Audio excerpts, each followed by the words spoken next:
नमस्कार, कैसे हैं? एक मैगज़ीन जो आपको दिख रही है, घटनासार, इसको आप करंट अफेयर के लिए फ़ॉलो करते हैं। ये मैगज़ीन जब आप पढ़ते हैं, तो सबसे बड़ी दिक्कत ये आती है कि क्या पढ़ें, क्या छोड़ें? इसमें डिटेल में दिया होता है, प्री और मेंस दोनों के लिए साथ में लिखी जाती है।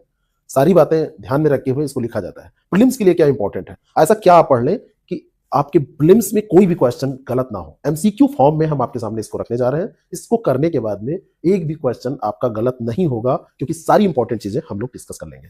नेशनल जो न्यूज़ है, राष्ट्रीय घटनाक्रम है, उसको सबसे पहले हमने उठाया है। उसका पहला एपिसोड आपके सामने है। इसमें हम 82 टॉपिक्स पर 80 से ऊपर टॉपिक्स हैं और इससे ऊपर हम यहाँ पर क्वेश्चन करेंगे, जिसमें पहले एपिसोड में जो 20 क्वेश्चन हम करने जा रहे हैं, वो आप पहले देखिए, समझिए और आपको यही पता चल जाएगा कि वास्तव में इससे बाहर कुछ नहीं। तो चलिए शुरू करते हैं और लेते हैं पहला सवाल। अरावली पर यह सवाल है, दिसंबर 2025 में दिल्ली से गुजरात तक फैली अरावली पर्वतमाला में नए खनन पट्टों पर पूर्ण प्रतिबंध की घोषणा किस मंत्रालय ने की है? 4 मंत्रालयों के नाम यहाँ पर दिए हुए हैं। कई बार क्योंकि खनन के लिए चर्चा में आया है, तो आप कहेंगे कि खनन मंत्रालय है, पृथ्वी विज्ञान मंत्रालय, कंफ्यूजन होगा। लेकिन ये पर्यावरण, वन और जलवायु परिवर्तन मंत्रालय ने अभी इस पे पूर्ण प्रतिबंध की घोषणा की है। जो ये घोषणा हुई है, ये 24 दिसंबर 2025 को हुई है। अरावली पर्वतमाला में नए खनन पट्टों पर पूर्ण प्रतिबंध लगा दिया गया है। मंत्रालय ने भारतीय वानिकी अनुसंधान एवं शिक्षा परिषद ICFRE को अतिरिक्त संवेदनशील क्षेत्रों की पहचान करने का निर्देश दिया। अब यहाँ पर देखिए, जब कोई भी क्षेत्र है और उसको आपको संरक्षित करना है, उसके बारे में आपको फिक्र है, तो आप सबसे पहले क्या करेंगे? उसकी पहचान करेंगे, उसके बारे में अध्ययन करेंगे। तो ये जिम्मा दिया गया है ICFRE को। सुप्रीम कोर्ट ने अरावली की परिभाषा के तहत 100 मीटर की ऊंचाई वाली भू संरचना को मानक माना था, जिस पर वर्तमान में रोक लगा दी गई है। क्या कहा था? 100 मीटर। तो 100 मीटर ये आपको ध्यान रखना है। अरावली पर्वत की बात करें तो सबसे प्राचीन बलित पर्वतों में से एक है और दिल्ली, हरियाणा, राजस्थान और गुजरात में यह विस्तृत है। कहां कहां पर?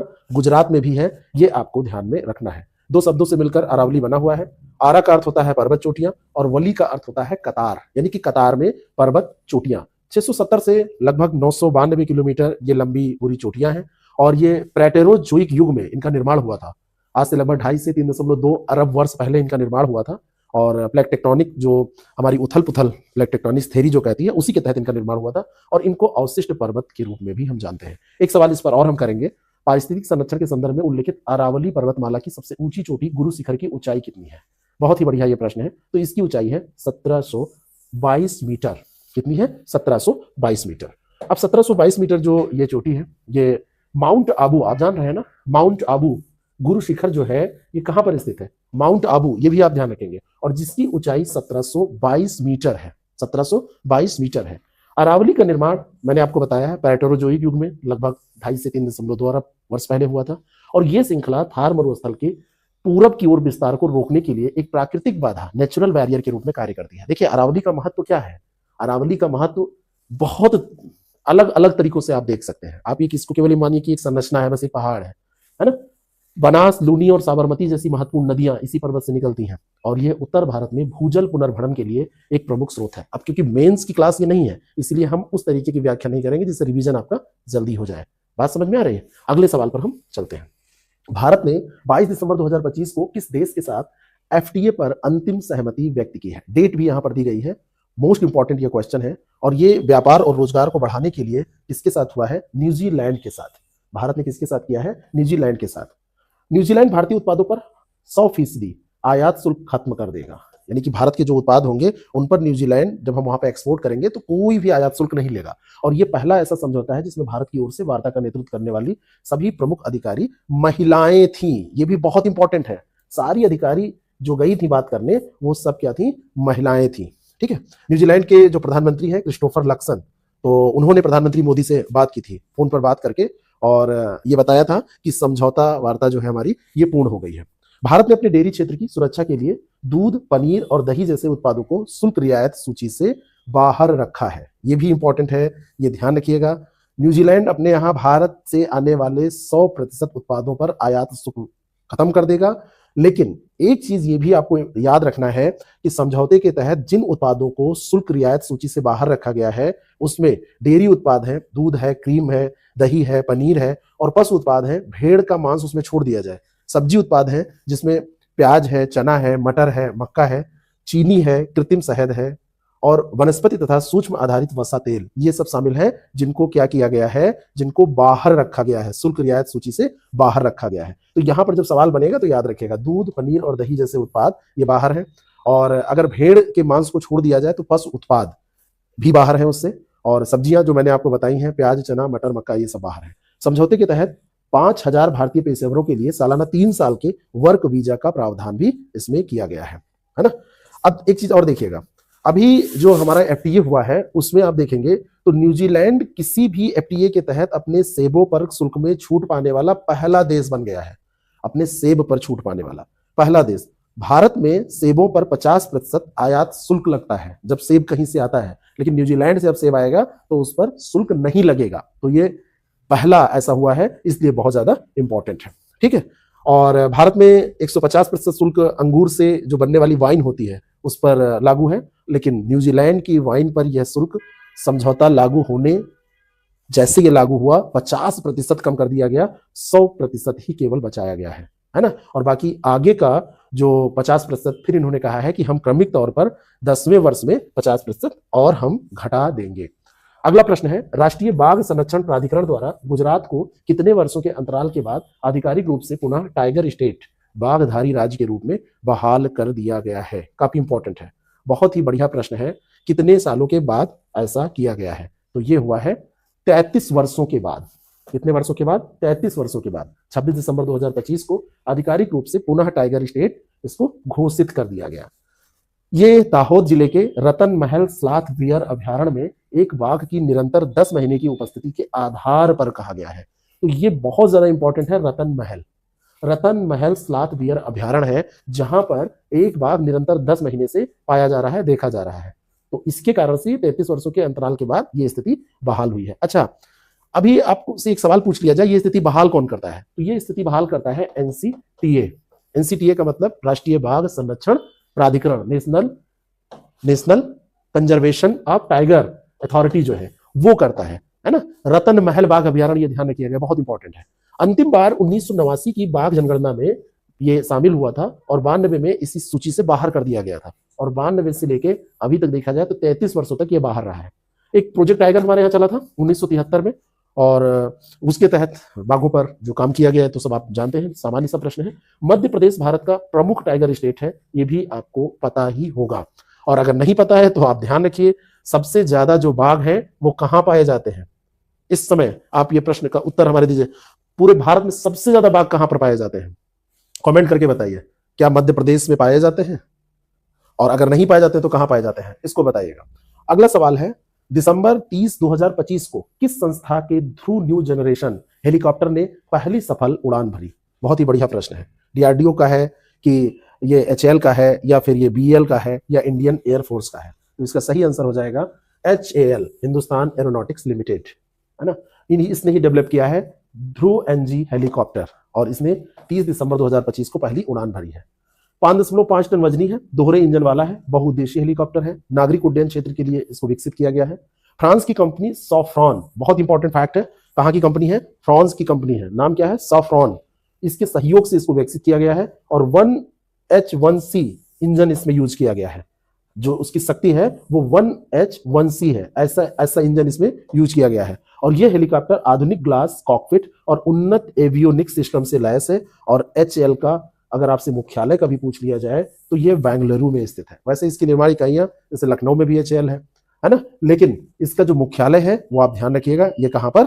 बेंगलुरु में स्थित है। ये इंपॉर्टेंट, कभी कभी ऐसे फैक्ट आपसे पूछ लिए जाते हैं तो आप इसको ध्यान रखेंगे, ठीक है। अब इसमें 2-3 चीजें और इंपॉर्टेंट हैं। ये हेलीकॉप्टर मेडिकल परिवहन के लिए काफी उपयुक्त माना जा रहा है। ये हेलीकॉप्टर वीआईपी परिवहन के लिए काफी उपयुक्त माना जा रहा है, यानी कि काफी सेफ है ना, जिस पर हम विश्वास कर सकते हैं, ठीक है। बाकी जो चीजें हैं, और सॉफ्रॉन तो बिल्कुल नहीं भूलना है आपको, बिल्कुल याद रखना है, ये कहां की कंपनी है? फ्रांस की। भारतीय मानक ब्यूरो के द्वारा अधिसूचित अगरबत्तियों के लिए पहले राष्ट्रीय मानक का कोड क्या है? मोस्ट इंपॉर्टेंट प्रश्न है, बहुत ही बढ़िया प्रश्न है। तो ये जो कोड रखा गया है, ये कोड है आपका IS 19412 2025, IS 19412 2025। अब आप पढ़ तो लेंगे इसको, लेकिन जरा सा कंफ्यूज करेगा। देखिए यहां पर अगर कंफ्यूजन का लेवल आप देखेंगे तो 19412 या फिर 21412 कैसे, तो आप जब क्वेश्चन करते हैं तभी ये तैयार होता है, इसीलिए क्वेश्चन फॉर्म में, एमसीक्यू फॉर्म में इसको देखना जरूरी होता है। बीआईएस ने राष्ट्रीय उपभोक्ता दिवस 2025 के अवसर पर अगरबत्तियों के लिए यही मानक अधिसूचित किया है। ठीक है। और इस मानक के तहत एलेथ्रिन, पारमेथ्रिन और फिप्रोनिल जैसे हानिकारक कीटनाशकों के उपयोग पर प्रतिबंध लगा दिया गया है। ये उपयोग हो जाते थे अगरबत्ती निर्माण में। अब अगर ये मानक यूज किया जाएगा तो एलेथ्रिन, पारमेथ्रिन और ये फिप्रोनिल इनका यूज नहीं किया जाएगा, क्योंकि ये कीटनाशक है। और दुनिया का सबसे बड़ा अगरबत्ती का उत्पादक और निर्यातक देश है भारत, और इस मानक का उद्देश्य उपभोक्ता स्वास्थ्य की रक्षा करना है। अब जैसे आप निर्यात भी कर रहे हैं और अगर बाहर भेज रहे हैं तो वहां पर मानकों के आधार पर आपको, और फिर आप अपने यहाँ भी चला रहे हैं तो आपके स्वास्थ्य के लिए तो अच्छा होना ही चाहिए। BIS उपभोक्ता मामले, खाद्य और सार्वजनिक वितरण मंत्रालय के अधीन कार्य करता है और इसकी स्थापना मूलतः 1986 में हुई थी। कब हुई थी? 1986 में ये हुई थी। ठीक है। अब वायु गुणवत्ता और पर्यावरण को जो नुकसान पहुंचता था अगरबत्तियों के जलने के कारण, वो इसमें नहीं पहुंचेगा। अच्छा, 2-3 चीजें और हैं जो आप ध्यान रखिएगा। एक है डेल्टा मैथ्रिल, डेल्टा मैथ्रिल, इस पर भी बैन लगाया गया है। और एक है साइपरमेथ्रिन, साइपरमेथ्रिन, इस पर भी बैन लगाया गया है कि इसका भी उपयोग अगरबत्तियों में नहीं होना चाहिए। और ये जो रसायन है ये तंत्रिका तंत्र को, हमारे नर्वस सिस्टम को नुकसान पहुंचाते हैं, सबसे खास बात है। और हमारे नर्वस सिस्टम को नुकसान पहुंचाने के साथ जो हमारी रेस्पिरेटरी डिजीज है, मतलब श्वसन संबंधी जो जोखिम है, उनको ये बढ़ा देते हैं, है ना। और कई देशों में इनको प्रतिबंधित करके रखा गया है। कृत्रिम सुगंध जितनी भी आती है वो किससे? केमिकल से आती है, जिसमें बेंजिल साइनाइड का और एथाइल एक्रिलेट का, डाइफिनाइल एमीन का ये प्रयोग किया जाता है। तो डाइफिनाइल एमीन हो, चाहे एथाइल एक्रिलेट हो और चाहे बेंजिल साइनाइड हो, इन सब पर अब बैन लगाया जाएगा, है ना। और क्योंकि अगर बंद में अगर आप अगरबत्ती जला देते हैं और वो धुआं भर जाता है तो नुकसान बहुत पहुंचाता है। राष्ट्रीय सुपर कंप्यूटिंग मिशन के तहत बिहार के पहले परम रुद्र सुपर कंप्यूटर का उद्घाटन किस संस्थान में किया गया है? काफी इंपॉर्टेंट ये सवाल है, और ये है IIT पटना, है ना। IIT पटना में इसका उद्घाटन किया गया है। और ये पहला ऐसा कंप्यूटर है जिसको बिहार के किसी भी शैक्षणिक संस्थान में स्थापित किया गया है। ऐसा सुपर कंप्यूटर है। कंप्यूटर का मतलब ये मत समझिएगा कि बिहार के लोग अभी तक कंप्यूटर नहीं यूज किए हैं, अरे बिहार के लोग बहुत आगे हैं। तो ये सुपर कंप्यूटर परम रुद्र, भारत का पहला सुपर कंप्यूटर परम 8000 था। 1991 में इसको सीडैक ने बनाया था, आप जानते हैं। और विजय पी भाटकर को भारतीय सुपर कंप्यूटिंग का जनक माना जाता है। मोस्ट इंपॉर्टेंट क्वेश्चन है। अब आपके कई फैक्ट ऐसे जो कि आपको वहां पर भी नहीं मिलेंगे। आप जैसे घटनासारा पढ़ रहे हैं तो वहां पर भी कई फैक्ट नहीं मिलेंगे। स्टैटिक जीके के तहत वो हम आपके सामने रख रहे हैं। तो ये इस सीरीज की सबसे इंपॉर्टेंट बात है कि कुछ चीजें हम ऐसी आपको बता रहे हैं जो जरूरी है जानना आपको। ठीक है। तो भारत का पहला सुपर कंप्यूटर परम 8000 था, लेकिन अगर बिहार के रूप में देखा जाए, बिहार स्टेट, तो परम रुद्र ये पहला सुपर कंप्यूटर है। और IIT ये पटना आप ध्यान रखेंगे। और इनका नाम विजय पी भाटकर, ये सुपर कंप्यूटिंग के जनक माने जाते हैं भारत में। हमारी प्रेसिडेंट द्रौपदी मुर्मू द्वारा भारतीय संविधान का संथाली भाषा संस्करण किस लिपि में जारी किया गया है? मोस्ट इंपॉर्टेंट, 25 दिसंबर 2025 की ये बात है। और इसको जो जारी किया गया है वो ओल चिकी, किस रूप में जारी किया गया है? देखिए, ओल चिकी ये लिपि है। किस लिपि में? ओल चिकी लिपि में जारी किया गया है। और ये संथाली भाषा के संविधान का विमोचन है, ये ध्यान रखना है। यानी कि ओल चिकी जो लिपि है वो किसकी है? संथाली भाषा की। 92वें संविधान संशोधन अधिनियम 2003 के माध्यम से संविधान की 8वीं अनुसूची में इसको शामिल किया गया था, संथाली भाषा को। पंडित रघुनाथ मुर्मू के द्वारा वर्ष 1925 में ओल चिकी लिपि का आविष्कार किया गया था। ओल चिकी लिपि का आविष्कार किसने किया था? अगर आपसे ये पूछ लिया जाए तो आप ये बता देंगे। और ये भाषा मुख्य रूप से झारखंड, ओडिशा, पश्चिम बंगाल और बिहार में बोली जाती है। और मुंडा भाषाओं में से ये एक है, जो प्राचीन मुंडा भाषाएं हैं उनमें से एक इनको माना जाता है। यानी कि इसको ज्यादातर जनजातीय लोग यूज करते हैं, जनजातीय लोगों के द्वारा इसको बोला जाता है। दुनिया की पहली AI लैब असिस्टेंट आइला प्रणाली किस भारतीय प्रौद्योगिकी संस्थान के द्वारा विकसित की गई है? बहुत ही इंपॉर्टेंट प्रश्न है। IIT Bombay, IIT Delhi, IIT Kanpur और IIT मद्रास। तो इसको विकसित किया है IIT दिल्ली ने। इसको विकसित किया है IIT दिल्ली ने। ये बी वाला ऑप्शन इसका बिल्कुल करेक्ट हो जाएगा, IIT दिल्ली ने। IIT दिल्ली ने डेनमार्क और जर्मनी के वैज्ञानिकों के सहयोग से, 2 देश और ध्यान रखने हैं, डेनमार्क और जर्मनी के वैज्ञानिक, IIT दिल्ली और डेनमार्क और जर्मनी के वैज्ञानिक, दुनिया की पहली ये AI लैब असिस्टेंट है जिसका नाम है आइला। एटॉमिक फोर्स माइक्रोस्कोप जैसे जटिल उपकरणों को स्वयं संचालित करने और परिणामों का विश्लेषण करने में सक्षम है, जिसमें इंसानी भूल भी संभव है। मतलब इंसान भूल कर सकता है, उसको ये बहुत अच्छे से कर रही है। और ये AI सिस्टम पूरे दिन के काम को केवल 7 से 10 मिनट में पूरा कर देता है। जो काम पूरा दिन आप करेंगे उसको ये 7 से 10 मिनट में पूरा कर दे रहा है। और ये महत्वपूर्ण शोध प्रतिष्ठित वैज्ञानिक जर्नल नेचर कम्युनिकेशन में प्रकाशित हुआ है। अभी ये जो वैज्ञानिक जर्नल है नेचर कम्युनिकेशन, उसमें ये शोध प्रकाशित हुआ है। तो ये चीजें आप ध्यान रखिएगा, यहां से आपसे सवाल पूछे जा सकते हैं। Artificially ally intelligent lab assistant, artificially ally intelligent lab assistant, ये इसका पूरा नाम है, आइला। ठीक है, दुनिया की पहली एआई लैब असिस्टेंट है। भारत का पहला डुगोंग संरक्षण रिजर्व किस क्षेत्र में स्थित है, जिसके लिए आईयूसीएन ने 2025 में मान्यता प्राप्त प्रस्ताव पारित किया है? बहुत ही बढ़िया प्रश्न है। दुनिया की भारत का, वो दुनिया की पहली थी, ये ध्यान रखिएगा। अच्छा, कभी कभी ये भी कंफ्यूजन होता है कि दुनिया का कि भारत का, ये भारत का पहला डुगोंग संरक्षण है और आइला दुनिया की पहली थी। तो भारत का पहला डुगोंग संरक्षण रिजर्व क्षेत्र कहां पर, किस क्षेत्र में? तो ये मोस्ट इंपॉर्टेंट है। ठीक है, और इसका सही आंसर हो जाएगा, क्या हो जाएगा? पाक की खाड़ी। और पाक की खाड़ी कहां पर है? तमिलनाडु में। कहां पर है? तमिलनाडु में। ठीक है, डुगोंग संरक्षण रिजर्व कहां पर? पाक की खाड़ी। और पाक की खाड़ी आपका पड़ता है तमिलनाडु में। तमिलनाडु की पाक की खाड़ी में स्थित भारत का पहला डुगोंग संरक्षण रिजर्व, इसको मान्यता दी गई है। डुगोंग जो है ये आमतौर पर समुद्री गाय के रूप में इसको जाना जाता है और आईयूसीएन की रेड लिस्ट में वल्नरेबल श्रेणी में इसको रखा गया है। किस श्रेणी में? वल्नरेबल श्रेणी में इसको रखा गया है। यह वन्यजीव संरक्षण अधिनियम 1972 की अनुसूची 1 के तहत संरक्षित एक शाकाहारी समुद्री स्तनधारी जीव है। क्या है? शाकाहारी समुद्री स्तनधारी जीव है। अब आप सोचिए, पूरी आबादी अगर देखी जाए इसकी, केवल 200 पाई जा रही है। आईयूसीएन की सूची में क्यों शामिल है? ये रेड लिस्ट में, वनरेबल में ये वर्गीकृत है। 1972 का जो अनुसूची 1, 1972 जो वन्यजीव संरक्षण अधिनियम 1972 का है, उसकी अनुसूची 1 के तहत इसको संरक्षित किया गया है। और भारत में ये मुख्य रूप से मन्नार की खाड़ी, पाक की खाड़ी, कच्छ की खाड़ी और अंडमान निकोबार द्वीप समूह में ये पाया जाता है। ठीक है, तो अभी जो है ये चर्चा में है, तो आपसे ये भी पूछा जा सकता है कि वन्यजीव संरक्षण अधिनियम कब का है, उसकी किस अनुसूची में ये है, और आईयूसीएन की किस श्रेणी में ये है। तो रेड लिस्ट में इसे वल्नरेबल श्रेणी में रखा गया है, ये ध्यान रखिएगा। चलिए आगे बढ़ते हैं। दिसंबर 2025 में की गई घोषणा के अनुसार भारत का पहला राज्य स्तरीय टाइगर कॉरिडोर किस राज्य में विकसित किया जा रहा है? राज्य स्तरीय टाइगर कॉरिडोर कहां पर विकसित किया जा रहा है? और ये भारत का पहला है और ये बनाया जा रहा है मध्य प्रदेश में। राज्य के कई राष्ट्रीय उद्यानों और अभ्यारण्यों को इसमें क्या किया जाएगा? जोड़ दिया जाएगा। और इसमें पेंच, पन्ना, कान्हा और बांधवगढ़ ये प्रमुख टाइगर रिजर्व होंगे, जिसको 250 किलोमीटर लंबा गलियारा बना के जोड़ा जाएगा।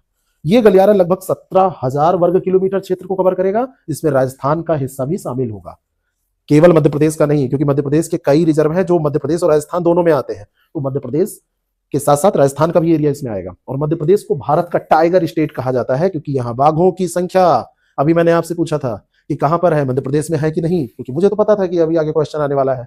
तो ये कहां पर है? यहां पर है, मध्य प्रदेश में। ठीक है, इंटर स्टेट चीता या टाइगर कॉरिडोर आपसे पूछा जाएगा तो आप कहेंगे कि एमपी में डेवलप किया जा रहा है, लेकिन इसमें राजस्थान के हिस्से को भी शामिल किया गया है। अच्छा, ये जो परियोजना है इसको किसके द्वारा डेवलप किया जा रहा है? संयुक्त प्रोजेक्ट किसका है? तो एनएचएआई और एनएचएआई के साथ जो पब्लिक वर्क डिपार्टमेंट है, पीडब्ल्यूडी, लोक निर्माण विभाग यही होता है ना, तो इसने मिलकर इसको डेवलप करने का निर्णय लिया है। काफी इंपॉर्टेंट है। अब बाकी इससे क्या होगा, प्रभाव क्या पड़ेगा? पर्यावरण संरक्षण होगा, इको टूरिज्म को बढ़ावा मिलेगा, ये तो आप जान ही रहे हैं, और बाघों के लिए सुरक्षित आवास मिलेगा। भारत और नीदरलैंड ने दिसंबर 2025 में किस स्थान पर राष्ट्रीय समुद्री विरासत परिषद के विकास में सहयोग के लिए एक समझौता पर हस्ताक्षर किया है? कांडला गुजरात, लोथल गुजरात, और अगला है मुंबई महाराष्ट्र, और फिर है कोच्चि केरल। अब ये बहुत ही बढ़िया प्रश्न है। भारत और नीदरलैंड ने यह समझौता किया है और कहां पर यह होगा? और इसका सही आंसर हो जाएगा लोथल गुजरात। 21 दिसंबर 2025 को गुजरात के लोथल में एनएमएचसी के विकास के लिए समझौता हुआ है। एनएमएचसी के विकास के लिए यह समझौता ज्ञापन पर हस्ताक्षर किया गया है। अब लोथल जो चुना गया है, लोथल प्राचीन सिंधु घाटी सभ्यता का एक प्रमुख बंदरगाह और डॉकयार्ड है, गोदीवाड़ा है, और यह साबरमती नदी की सहायक नदी है भोगवा। अब ये बहुत इंपॉर्टेंट फैक्ट है, भोगवा नदी के किनारे स्थित है, जिसकी खोज 1954 में एसआर राव ने की थी। नीदरलैंड को यूरोप का प्रवेश द्वार, गेटवे ऑफ यूरोप कहा जाता है। ये काफी इंपॉर्टेंट है, इसको क्या कहा जाता है? Gateway of Europe. अब देखिए एक टर्म आया है NMHC, national maritime heritage complex. National maritime heritage complex, राष्ट्रीय समुद्री विरासत परिसर, है ना। तो ये कहां पर? लोथल में, राष्ट्रीय समुद्री विरासत परिसर, इसका विकास कहां पर, विरासत परिसर, इसका विकास कहां पर किया जा रहा है, लोथल में। बहुत ही इंपॉर्टेंट है, बहुत ही इंपॉर्टेंट प्रश्न है ये। सुबनसिरी लोअर जल विद्युत परियोजना की कुल बिजली उत्पादन क्षमता कितनी है, जिसकी इकाई 2 ने दिसंबर 2025 में वाणिज्यिक परिचालन शुरू किया है। देश की सबसे बड़ी जल विद्युत परियोजना की पहली वाणिज्यिक इकाई का परिचालन माना जा रहा है कि यह शुरू हुआ है। तो सबसे बड़ी किसको माना जा रहा है, यही है ना, सुबनसिरी लोअर जल विद्युत परियोजना की कुल विद्युत उत्पादन क्षमता कितनी है, यह प्रश्न आपसे पूछा जा रहा है। तो इसका सही आंसर हो जाएगा 2000 मेगावाट। कितना हो जाएगा, 2000 मेगावाट। 250 मेगावाट के 8 प्लांट, 250 मेगावाट के 8 प्लांट इसमें लगाए गए। सॉरी,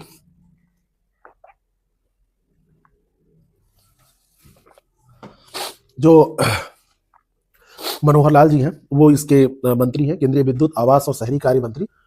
तो उन्होंने इसका उद्घाटन किया है। सुबनसिरी लोअर जल विद्युत परियोजना की कुल जो क्षमता है ये आपसे पूछी जा सकती है, और यह उत्तर पूर्वी भारत की सबसे बड़ी जल विद्युत परियोजना है और इसे रन ऑफ द रिवर योजना के रूप में डिजाइन किया गया है। सुबनसिरी नदी ब्रह्मपुत्र नदी की सबसे बड़ी सहायक नदी है। सुबनसिरी अगर बात की जाए तो ब्रह्मपुत्र की सबसे बड़ी सहायक नदी है, और देश की सबसे बड़ी जल विद्युत परियोजना इसको माना जा रहा है, सुबनसिरी लोअर परियोजना। और रन ऑफ द रिवर योजना के रूप में इसको डिजाइन किया गया है। इसमें छोटे छोटे तालाबों को भी शामिल किया गया है, और ये परियोजना, सबसे इंपॉर्टेंट फैक्ट है, अरुणाचल प्रदेश और असम की सीमा पर स्थित है ना। और उत्तर पूर्वी भारत का सबसे बड़ा 116 मीटर ऊंचा, 116 मीटर ऊंचा कंक्रीट ग्रेविटी बांध, कंक्रीट ग्रेविटी बांध, ग्रेविटी डैम इसमें बनाया जा रहा है। ठीक है, और अब इसके कुछ एनवायरमेंट कंसर्न भी हैं, लेकिन प्रीलिम्स के लिए कोई इतना इंपॉर्टेंट ये नहीं है। जो इंपॉर्टेंट था वो मैंने आपको बता दिया। दिसंबर 2025 में दक्षिण अफ्रीका से बन्नेरघट्टा जैविक उद्यान में किस प्राइवेट प्रजाति का आयात किया गया है, किस प्राइवेट प्रजाति, तो ये है आपका क्या, इसको क्या बोलते हैं, बन्नेरघट्टा जो जैविक उद्यान है उसमें आए हैं कैप्ट कैपलिन बंदर। क्या है, कैप्ट कैपलिन बंदर।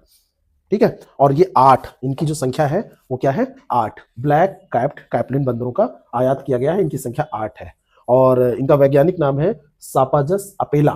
जो ये 8 बंदर है इनका नाम है, वैज्ञानिक नाम देखा जाए तो ये सापाजस अपेला है, जो ब्लैक कैप्ट कैपलिन बंदर है, और ये मूल रूप से साउथ अमेरिका के निवासी हैं। और कहाँ लाए गए हैं, बन्नेरघट्टा जैविक उद्यान। 1971 में यह स्थापित हुआ था। भारत का पहला तितली पार्क, ये भी पूछा गया है, कई बार ये सवाल पूछा गया है। भारत का पहला तितली पार्क बन्नेरघट्टा जैविक उद्यान, इसी को माना जाता है। इसमें जो 8 लाए गए हैं, इसमें 4 जो है वो मेल है और 4 जो है वो फीमेल है। कोई भी लैंगिक असमानता यहाँ पर आपको देखने को नहीं मिलेगी।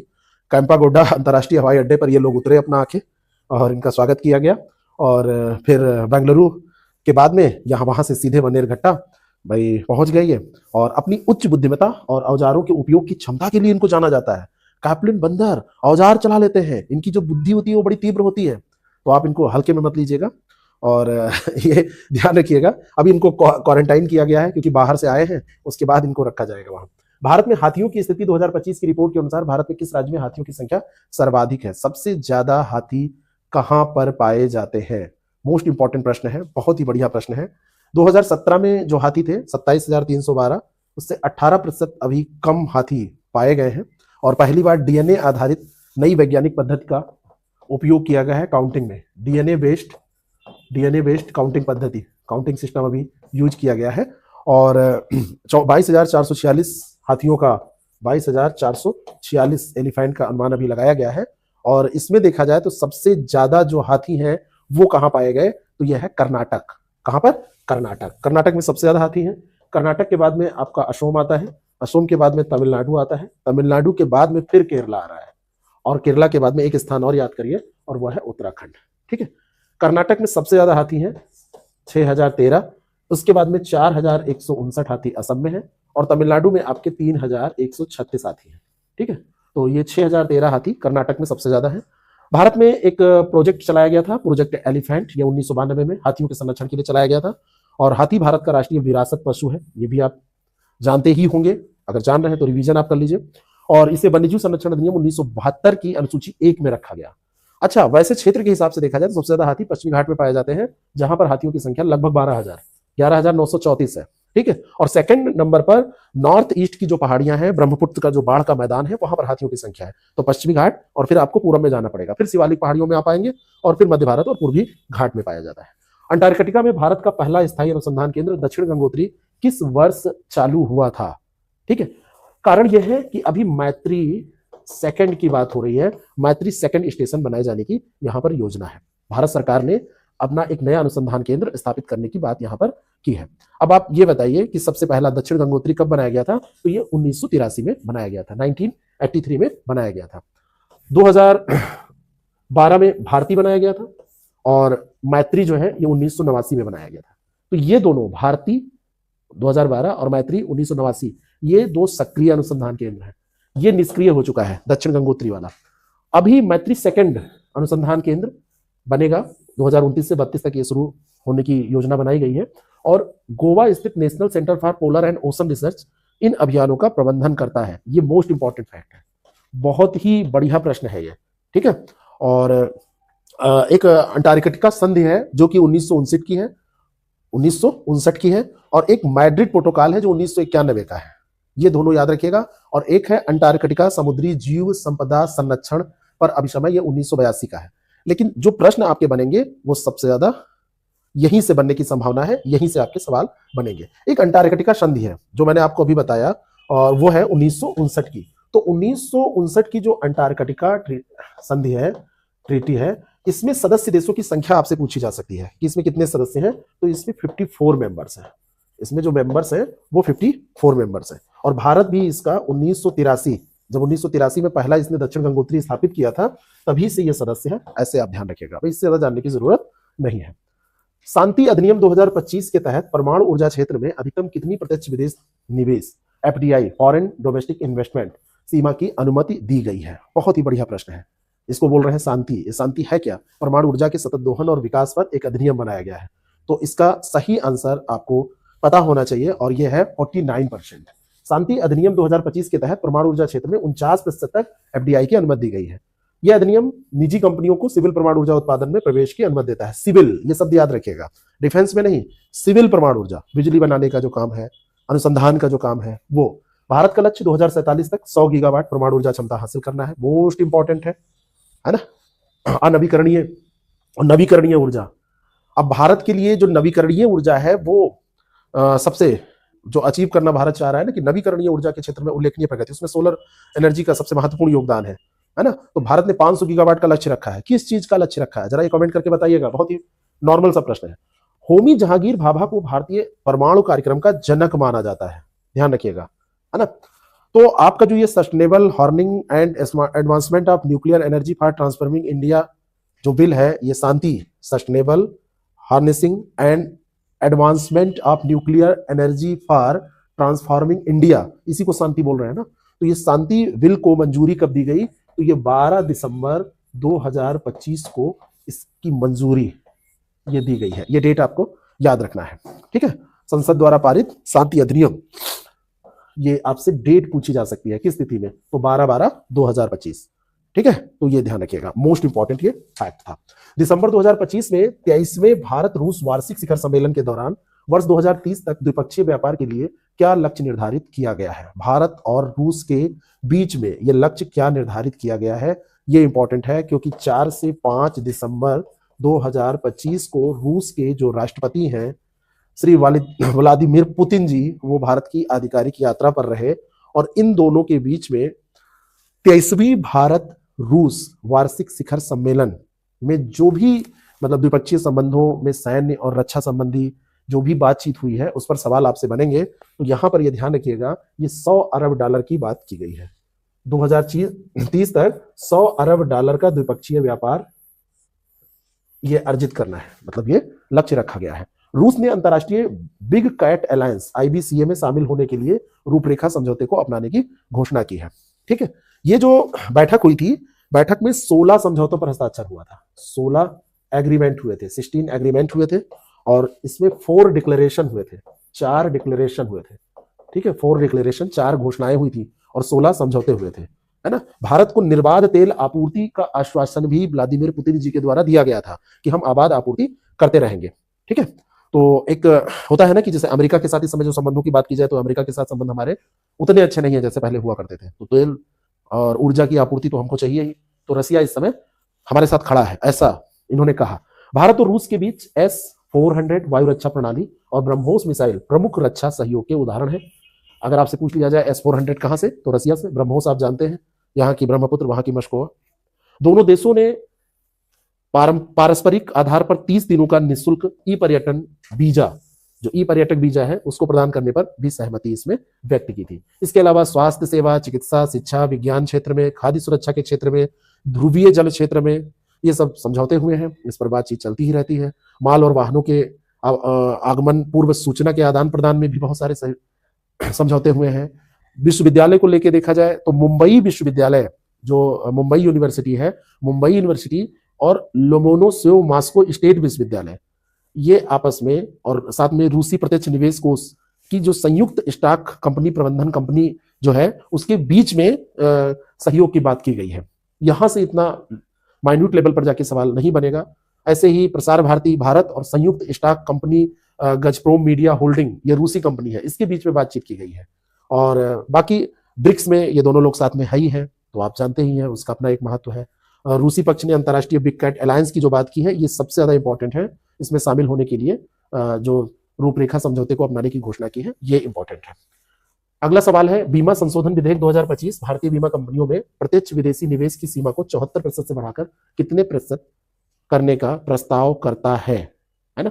अच्छा, रसिया वाले में एक चीज ध्यान रखिएगा, आपको मैंने S-400 बताया, इसके अलावा जो SU, ये सुकोई वाली जो सीरीज है ना, 30 MKI, ऐसे ही आपका SU-57, ये भी रसिया से ही है, ये ध्यान रखिएगा। यहां पर ये जो 74% से बढ़ाकर कितने प्रतिशत, तो अब ये कर दिया गया है 100%। क्या कर दिया गया है? 100%। ये देखिए, ध्यान रखिएगा, बीमा संशोधन विधेयक 2025 के माध्यम से बीमा कंपनियों में FDI की सीमा 74% से बढ़ाकर अब 100% करने का प्रस्ताव रखा गया है। और इसका मुख्य लक्ष्य 2047 तक सभी के लिए बीमा, इंश्योरेंस फॉर ऑल, इस उद्देश्य से इसको किया गया है। भारत में बीमा क्षेत्र का जो नियामक है वो IRDAI, जिसको IRDA के नाम से जानते हैं। इसका मुख्यालय कई बार आपसे पूछा जाता है ना, तो यह है हैदराबाद। इसका मुख्यालय क्या है? हैदराबाद। तो सबका बीमा सबकी रक्षा बीमा संशोधन विधेयक 2025 अभी ये आया है, और इसका मुख्य उद्देश्य है कि 2047 तक सभी के लिए बीमा की उपलब्धता करा दी जाए।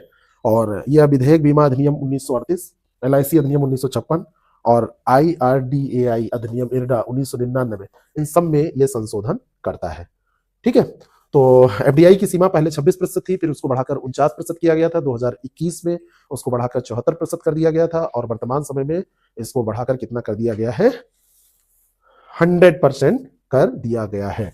अगला प्रश्न है, दिसंबर 2025 में संसद द्वारा पारित निरसन और संशोधन विधेयक 2025 के तहत कितने पुराने और अप्रासंगिक कानूनों को निरस्त या संशोधित किया जा रहा है? तो ये जो संशोधन हुआ है वो 71 कानूनों को लेकर हुआ है। कितने? 71 पुराने और अप्रासंगिक कानूनों को निरस्त या संशोधित करने की बात इसमें की गई है। 71 अधिनियमों में से 65 संशोधन अधिनियम है। 2014 से अब तक भारत सरकार 1577 पुराने कानूनों को या तो निरस्त कर चुकी है या संशोधित कर चुकी है। आप सोचिए, यहां पर जब ऑप्शन आया 1577, तो मुझे भी लगा रहे इतने 14 से लेकर अब तक 1577 हो चुके हैं। बाकी अभी जो दिसंबर 2025 में किए गए हैं वो 71 है। भारतीय संविधान का अनुच्छेद 372 पुराने कानूनों की निरंतरता और उनके अनुकूलन से संबंधित है। ये बहुत ही इंपॉर्टेंट है। हमारे कानून मंत्री वर्तमान समय में अर्जुन मेघवाल हैं। तो अर्जुन मेघवाल ने कहा कि ये जो मतलब विधेयक लाया गया है, इसका उद्देश्य क्या है? ऐसे कानूनों को हटा दिया जाए जो अब अप्रासंगिक हो चुके हैं, उनकी रिलेवेंसी नहीं रह गई है। ठीक है, तो इसमें जैसे भारतीय ट्रामवे अधिनियम है, लेवी चीन मूल्य अधिनियम है, बहुत सारे ऐसे, भारत पेट्रोलियम निगम लिमिटेड अधिनियम है। तो ऐसे 71 अधिनियम थे जिनको हटा दिया गया है। तो आप ये करंट अफेयर इस तरीके से लेके चलिए कि आपको किताब से ढूंढने में और याद रखने में कम मेहनत करनी। बहुत ही चर्चित पहला सवाल देखिए, VVG रामजी अधिनियम 2025 के तहत ग्रामीण परिवारों को कितने दिनों के रोजगार की गारंटी दी जाएगी? पहले इसमें 100 दिनों की बात की जाती थी, 100 दिनों की गारंटी दी जाती थी। अब 100 दिनों के बजाय इसको क्या कर दिया गया है? 125 दिन कर दिया गया है।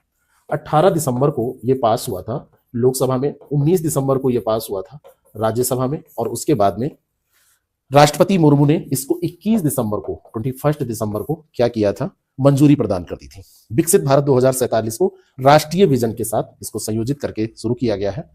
महात्मा गांधी राष्ट्रीय ग्रामीण रोजगार गारंटी अधिनियम जो मनरेगा था उसी का अपग्रेडेड वर्जन है। ऐसा मत कहिएगा कि उसको खत्म कर दिया गया है, अपग्रेड किया गया है। और इसका जो पूरा नाम है वह है विकसित भारत गारंटी फॉर रोजगार एंड आजीविका मिशन ग्रामीण, है ना, VBG रामजी। ठीक है, ये ध्यान रखिएगा।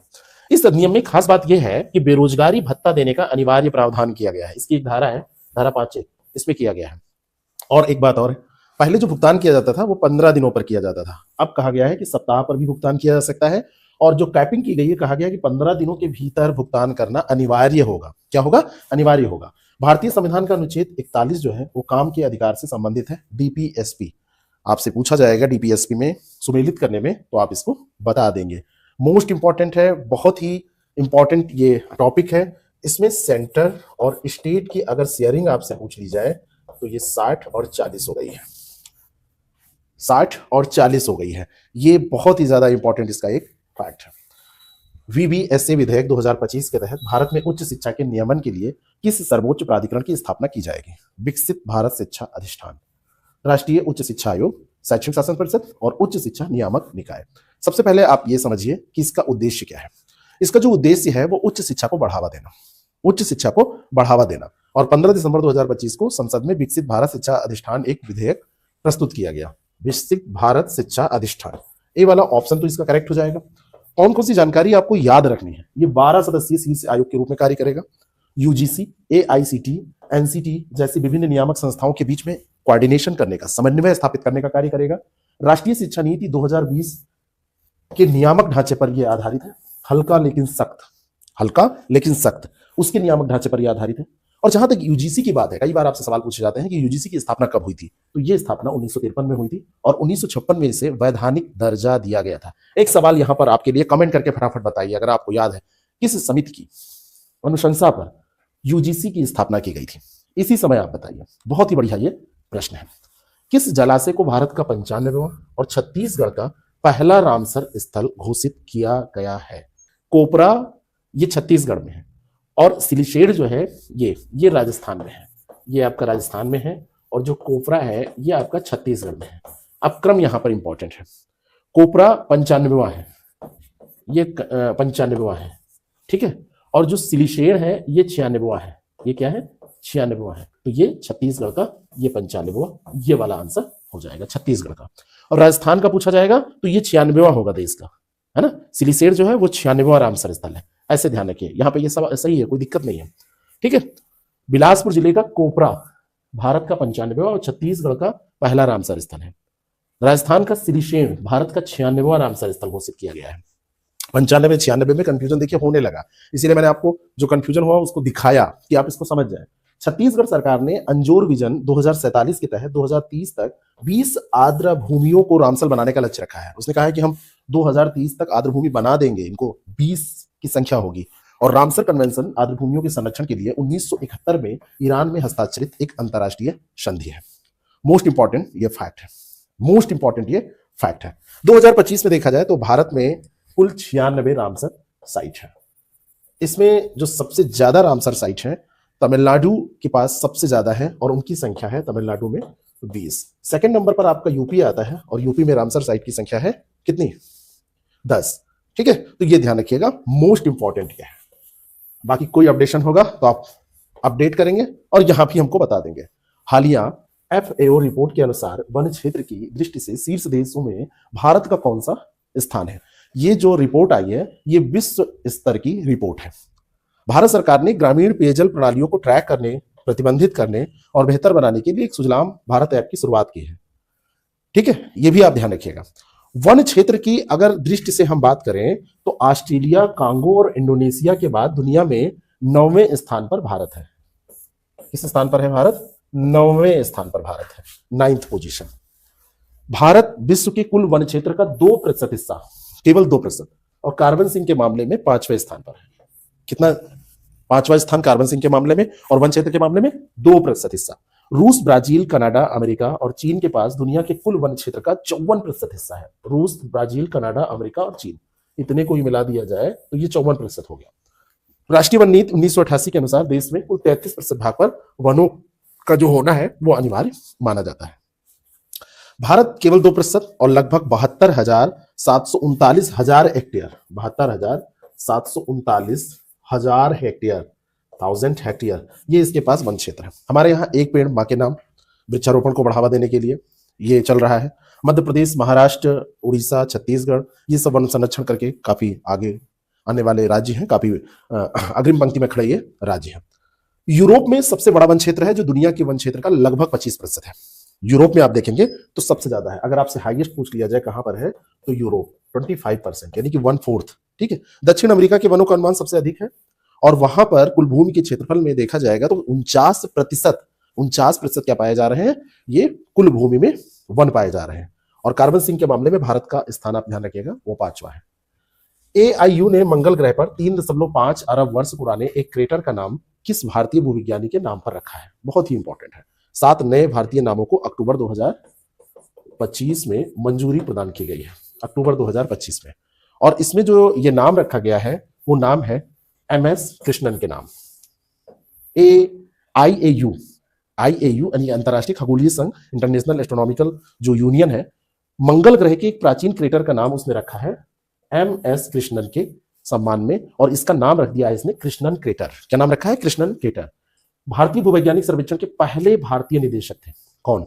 MS कृष्णन पहले भारतीय निदेशक थे जो भारतीय भूवैज्ञानिक सर्वेक्षण है। मंगल ग्रह के अन्य क्रेटरों के नाम केरल के स्थानों जैसे थुम्बा, वेकल, वर्कला इनके नाम पर रखे गए हैं। और अगर आपसे यहीं पर सवाल पूछ लिया जाए IAU का हेडक्वार्टर कहां पर है तो ये पेरिस में है। कहां पर है? पेरिस में। और पेरिस कहां पड़ता है? फ्रांस में। फ्रांस की राजधानी है ये पेरिस, ध्यान रखिएगा। ठीक है, तो ये ध्यान रखिएगा। जैसे एक वर्कला क्रेटर का नाम वर्कला समुद्र तट के नाम पर रखा गया है, ऐसे पेरियार घाटी मंगल ग्रह की एक घाटी, इसका नाम ऐसे रखा गया है। वालियामाला, थुम्बल, बेकल, वर्कला, इन सब नामों को आप ऐसे ध्यान रखेंगे। ठीक है। हाल ही में GI टैग प्राप्त करने वाली पोंडरू खादी का संबंध किस राज्य से है? मोस्ट इंपॉर्टेंट क्वेश्चन है, बहुत ही बढ़िया प्रश्न है। पोंडरू खादी, तो पोंडरू खादी का जो संबंध है वो आंध्र प्रदेश से है। किससे है? आंध्र प्रदेश से। मोस्ट इंपॉर्टेंट है। ये पारंपरिक हथकरघा कला है और पोंडरू खादी दिसंबर 2025 में GI टैग इसको दिया गया है और आंध्र प्रदेश के श्रीकाकुलम जिले की है ये। अगर आपसे जिला भी पूछ लिया जाए तो श्रीकाकुलम जिला आप याद रखेंगे। महात्मा गांधी ने जब स्वदेशी आंदोलन चलाया था तो इसे स्वावलंबन के प्रतीक के रूप में सराहा था। तो इसका हिस्ट्री कनेक्शन भी आपको याद रखना है, इतिहास से क्या कनेक्शन है। भारत का पहला GI टैग दार्जिलिंग चाय को दिया गया था। ये कब दिया गया था? 2004 में। मोस्ट इंपॉर्टेंट है, दार्जिलिंग चाय को दिया गया था। और जो पोंडरू खादी है अब इसकी अलग पहचान होगी, एक इसका वैलिडेशन हो जाएगा, इसको पहचान मिलेगी, संरक्षण मिलेगा, है ना। इसके दुरुपयोग पर रोक लगेगी, एक अधिकृत उत्पाद ये बन जाएगा। भौगोलिक संकेतक पंजीकरण संरक्षण अधिनियम 1999 के तहत प्रदान किया जाता है। जैसे बनारस की साड़ी है, कांचीपुरम का रेशम है ना, जो बनारसी साड़ी, कांचीपुरम का रेशम, पोचमपल्ली और चंदेरी के जैसे कपड़े हैं। ठीक है, तो ऐसे पोंडरू खादी भी अब हो जाएगा, दे देंगे। WHO वैश्विक क्षय रोग रिपोर्ट 2025 के अनुसार दुनिया के कुल TB मामलों का कितना प्रतिशत भारत में पाया जाता है? बहुत ही ये गंभीर मुद्दा है। विश्व स्वास्थ्य संगठन द्वारा अभी एक वैश्विक क्षय रिपोर्ट 2025 जारी की गई है। दुनिया में सबसे अधिक TB मामलों वाला देश भारत है। पूरे विश्व में 1/4 केस, 1/4 ऑफ वर्ल्ड, ये कहां पाया जाता है? 25% कहां पाया जाता है? इंडिया में। 25% मामले जो है वो भारत में पाए जाते हैं। भारत में TB की जो दर है 2015 में 237 प्रति लाख थी, लेकिन 2024 में 187 प्रति लाख हो गई है। यानी कि लगभग 10 सालों में हम जो घटे हैं वह 50 हमने संख्या घटाई है। भारत सरकार ने 2025 तक देश को TB मुक्त बनने का लक्ष्य रखा, लेकिन वैश्विक लक्ष्य 2030 का अभी ये पूरा नहीं हो पाया। TB माइक्रोबैक्टीरिया ट्यूबरकुलोसिस नामक जीवाणु, ये बैक्टीरिया है, उससे ये होता है। ये आपको ध्यान रखना है। नवंबर 2025 तक भारत के कितने प्रतिशत गांवों को ODF+ घोषित किया गया है? ODF+ घोषित किया गया है। अच्छा, एक चीज और यहां पर मैं जोड़ना चाहता हूं, TB की बात जो यहां पर हो रही है। भारत की जो TB मृत्यु दर है 2015 में 28 प्रति लाख से घटकर अभी 2024 में 21 प्रति लाख हो गई है। 2024 में 21 पर लाख ये हो गई है, प्रति लाख हो गई है। ठीक है, ये ध्यान रखिएगा। मौतें हमारे यहाँ बहुत ज्यादा होती हैं, पूरे विश्व की 28% मौतें ठीक है। और हमारे यहाँ उपचार की दर भी काफी ठीक है, 90% उपचार की सफलता दर है, 90% रही है 2024 में, जबकि विश्व स्तर की 88% ही है। तो वो सारी चीजें ध्यान रखिएगा, सकारात्मक है काफी। ओडीए प्लस की अगर बात की जाए, कितना घोषित किया जा चुका है, तो अभी ये 95% है हमारे यहाँ। कितने? ये 95% है जो ओडीएफ प्लस का दर्जा प्राप्त कर चुके हैं। जल शक्ति मंत्रालय ने अभी ये घोषणा की है, 19 नवंबर की बात है। ओडीएफ प्लस गांव ऐसा गांव होता है जिसने खुले में शौच की अगर बात की जाए तो बिल्कुल मुक्त स्थिति है ना। कचरा प्रबंधन भी वहां पर ठीक ठाक है, और खुले में शौच तो वहां पर कोई करता ही नहीं है, सारे लोग शौचालय का इस्तेमाल करते हैं। स्वच्छ भारत मिशन ग्रामीण का दूसरा चरण 2021 से 2024-25 तक ये कार्यान्वित किया गया है, और स्वच्छ भारत मिशन की शुरुआत 2 अक्टूबर 2014 को की गई थी। तो ये 24-25 तक ये कार्यान्वित किया जा रहा है, इसलिए लिखा हुआ है। क्यों? क्योंकि अब 26 लगा ही है, तो ये चरण था, ये दूसरा चरण था, और शुरुआत कब हुई थी? 2 अक्टूबर 2014 को इसकी शुरुआत हुई थी। ठीक है। ये जो आंकड़े जारी किए गए हैं, ये जल शक्ति मंत्रालय के द्वारा जारी किए गए हैं, ये ध्यान रखना है आपको। ये जो अभी आंकड़े जारी किए गए हैं, ये जल शक्ति मंत्रालय के द्वारा आंकड़े जारी किए गए हैं। दिसंबर 2025 में 5 नए उत्पादों से जुड़ने के साथ तमिलनाडु में जीआई टैग वाले उत्पादों की संख्या कितनी हो गई? ये सवाल यहाँ पर पूछा जा रहा है। देखिए, और बढ़ गई है जीआई टैग वाले उत्पादों की संख्या, और ये संख्या तमिलनाडु में कितनी हो गई है? 74। और अभी मैंने आपको क्या बताया है कि तमिलनाडु में 58 थे। ठीक है। ये सवाल अब याद रखिएगा, यहाँ पर और बढ़कर ये 5 नए उत्पाद मिले तो उत्पादों की संख्या ये 74 हो गई। अब हाईएस्ट कहां पर है? यूपी में 75 है ना, यूपी में 75। एक बार इसको आप चेक भी कर सकते हैं, देख लीजिएगा अवरोही क्रम बनाने में। और यहाँ पर तमिलनाडु में देखिए, जस्ट आगे ही क्वेश्चन है, और यहाँ पर कितनी हो गई? ये 74 हो गई। ठीक है। और अब देखिए यहाँ पर ये 77, कई साइड्स में अलग अलग। अगर आपसे ये कहा जाए कि सबसे ज्यादा है तो ये गलत हो जाएगा, सबसे ज्यादा यहाँ पर नहीं होगा, बस ये ध्यान रखना है। इन सब चीजों को थोड़ा सा अपडेट। सवाल है, भारत ने किस रिज में पॉलीमेटेलिक सल्फाइड के अन्वेषण के लिए अंतरराष्ट्रीय समुद्र तल प्राधिकरण के साथ अनुबंध किया है? किस रिज में पॉलीमेटेलिक सल्फाइड के अन्वेषण के लिए अंतरराष्ट्रीय समुद्र तल प्राधिकरण के साथ अन्वेषण के लिए अनुबंध किया है? तो ये आपको बताना है, और ये है आपकी कार्लसवर्ग रिज। कौन से है? कार्लसवर्ग रिज, ध्यान रखिएगा। अच्छा, इसको टिक कर दे, कार्लसवर्ग रिज। अब थोड़ी सी जानकारी इसके बारे में लेते हैं। हिंद महासागर में है ये, 10,000 वर्ग किलोमीटर क्षेत्र में यहां पर अन्वेषण के लिए आईएसए से अनुबंध पर हस्ताक्षर हुआ है। आईएसए, अगर आपसे पूछ लिया जाए कि आईएसए आखिर क्या है, भारत और आईएसए के बीच में ये हुआ है, अंतरराष्ट्रीय सीवेड अथॉरिटी है, अंतरराष्ट्रीय सीवेड अथॉरिटी है, इंटरनेशनल सीवेड अथॉरिटी, अंतरराष्ट्रीय सीवेज अथॉरिटी है। भारत आईएसए के साथ 2 गहरे समुद्री अन्वेषण अनुबंध करने वाला दुनिया का पहला देश बन गया है। 15 वर्षीय यह अनुबंध हस्ताक्षरित हुआ है। पॉलीमेटेलिक सल्फाइड में तांबा, जस्ता, सीसा, सोना और चांदी जैसी महत्वपूर्ण धातुएं पाई जाती हैं, ये वहां पर खोजी जाएंगी। गोवा स्थित राष्ट्रीय ध्रुवीय एवं महासागर अनुसंधान केंद्र, ये कहां पर स्थित है? गोवा। तो 2026 में अन्वेषण कार्य यहां पर शुरू करेगा गोवा, ये आपसे पूछा जाता है। और समुद्र यान मिशन के तहत विकसित मत्स्य 6000 वाहन गहरे समुद्र में अन्वेषण में मदद करेगा, ये भी आप ध्यान रखिएगा। कौन सा? ये मत्स्य 6000। कौन मदद करेगा? मत्स्य 6000। ये समुद्रयान मिशन के तहत विकसित किया गया है, और ये मदद करेगा। मुख्यमंत्री पिनराई विजयन द्वारा 1 नवंबर 2025 को किस राज्य को औपचारिक रूप से चरम गरीबी से मुक्त घोषित किया गया? तो ये अगर आप इतना ही जानते हैं कि ये कहाँ के मुख्यमंत्री हैं तो आप जान जाएंगे। अच्छा, एक सवाल यहां पर अगर आपसे मैं पूछूं कि कार्लसवर्ग जो रिज है, कार्लसवर्ग रिज, ये हिंद महासागर में कहां पर? तो मध्य महासागरीय रिज प्रणाली का एक खंड ये माना जाता है, भारतीय प्लेट और सोमाली प्लेट के बीच में। अगर डिटेल में बात किया जाए तो यहां पर आप ध्यान रखिएगा, इंडियन प्लेट और सोमाली प्लेट, कुछ चीजें बाद में याद आती हैं। सोमाली प्लेट, इनके बीच में ये फैले समुद्र तल के द्वारा ये निर्मित है। अब ये विजयन कहाँ के हैं? तो विजयन है केरल के मुख्यमंत्री, और चरम गरीबी से मुक्त घोषित इन्होंने इसको कर दिया है 1 नवंबर 2025 को, कि केरल में अब चरम गरीबी नहीं है। अति दारिद्र्य निर्मार्जन परियोजना, एक्सट्रीम पॉवर्टी एरेडिकेशन प्रोजेक्ट, इसके माध्यम से यह प्राप्त किया गया है। धर्मदम विधानसभा निर्वाचन क्षेत्र सबसे पहले चरम गरीबी से मुक्त घोषित हुआ है, बाकी पूछा नहीं जाएगा इसमें। केरल चीन के बाद विश्व का दूसरा और भारत का पहला ऐसा क्षेत्र है जिसने चरम गरीबी का 100% उन्मूलन किया है, 100%। तो ये योजना जो अति दारिद्र्यम निर्मार्जन योजना है, ये एक मिसाल हो सकती है, क्योंकि एक प्रोजेक्ट जिसने सफलता दिखाई, सफलता दर्ज की, तो ये एक मिसाल हो सकती है। ठीक है। नीति आयोग के अनुसार केरल की गरीबी जो दर है वो 0.7% है, जो भारत में सबसे कम है। 64,006 परिवारों को अत्यंत गरीब के रूप में वहां पे पहचाना गया। उनको फिर खाद्य, स्वास्थ्य, शिक्षा, आजीविका, आवास ऐसी सुविधाएं प्रदान की गई और मूलभूत सुविधाएं देके उनको गरीबी उनकी समाप्त कर दी गई। ये ध्यान रखिएगा। हाल ही में चूना पत्थर खनन खतरों के कारण चर्चा में रहा नरपूह वन्यजीव अभयारण्य किस राज्य में स्थित है? बहुत ही बढ़िया प्रश्न है। नरपूह कहां पर? चूना पत्थर खनन के लिए ये रहा है चर्चा में, तो ये कहां पर स्थित है? बहुत ही बढ़िया प्रश्न है। आप बताइए। तो ये आपका आंसर क्या हो जाएगा इसका? मेघालय। इसका आंसर क्या हो जाएगा? मेघालय। कहां पर स्थित है? मेघालय में। याद रखिएगा, नरपूह वन्यजीव अभयारण्य जो है वो कहां पर स्थित है? मेघालय।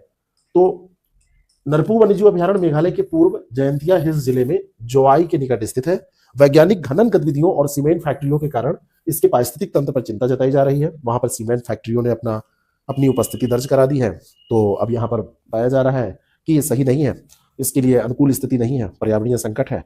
वर्ष 2014 में आधिकारिक रूप से वन्यजीव अभयारण्य से घोषित किया गया था। जयंतिया हिल्स का एकमात्र संरक्षित क्षेत्र है, कंजर्वेटेड एरिया है। अब एक सवाल यहां पर पूछा जा सकता है कि नदी, तो लुखा नदी इस अभयारण्य की उत्तरी सीमा का निर्धारण करती है, तो नदी भी आपसे पूछी जा सकती है।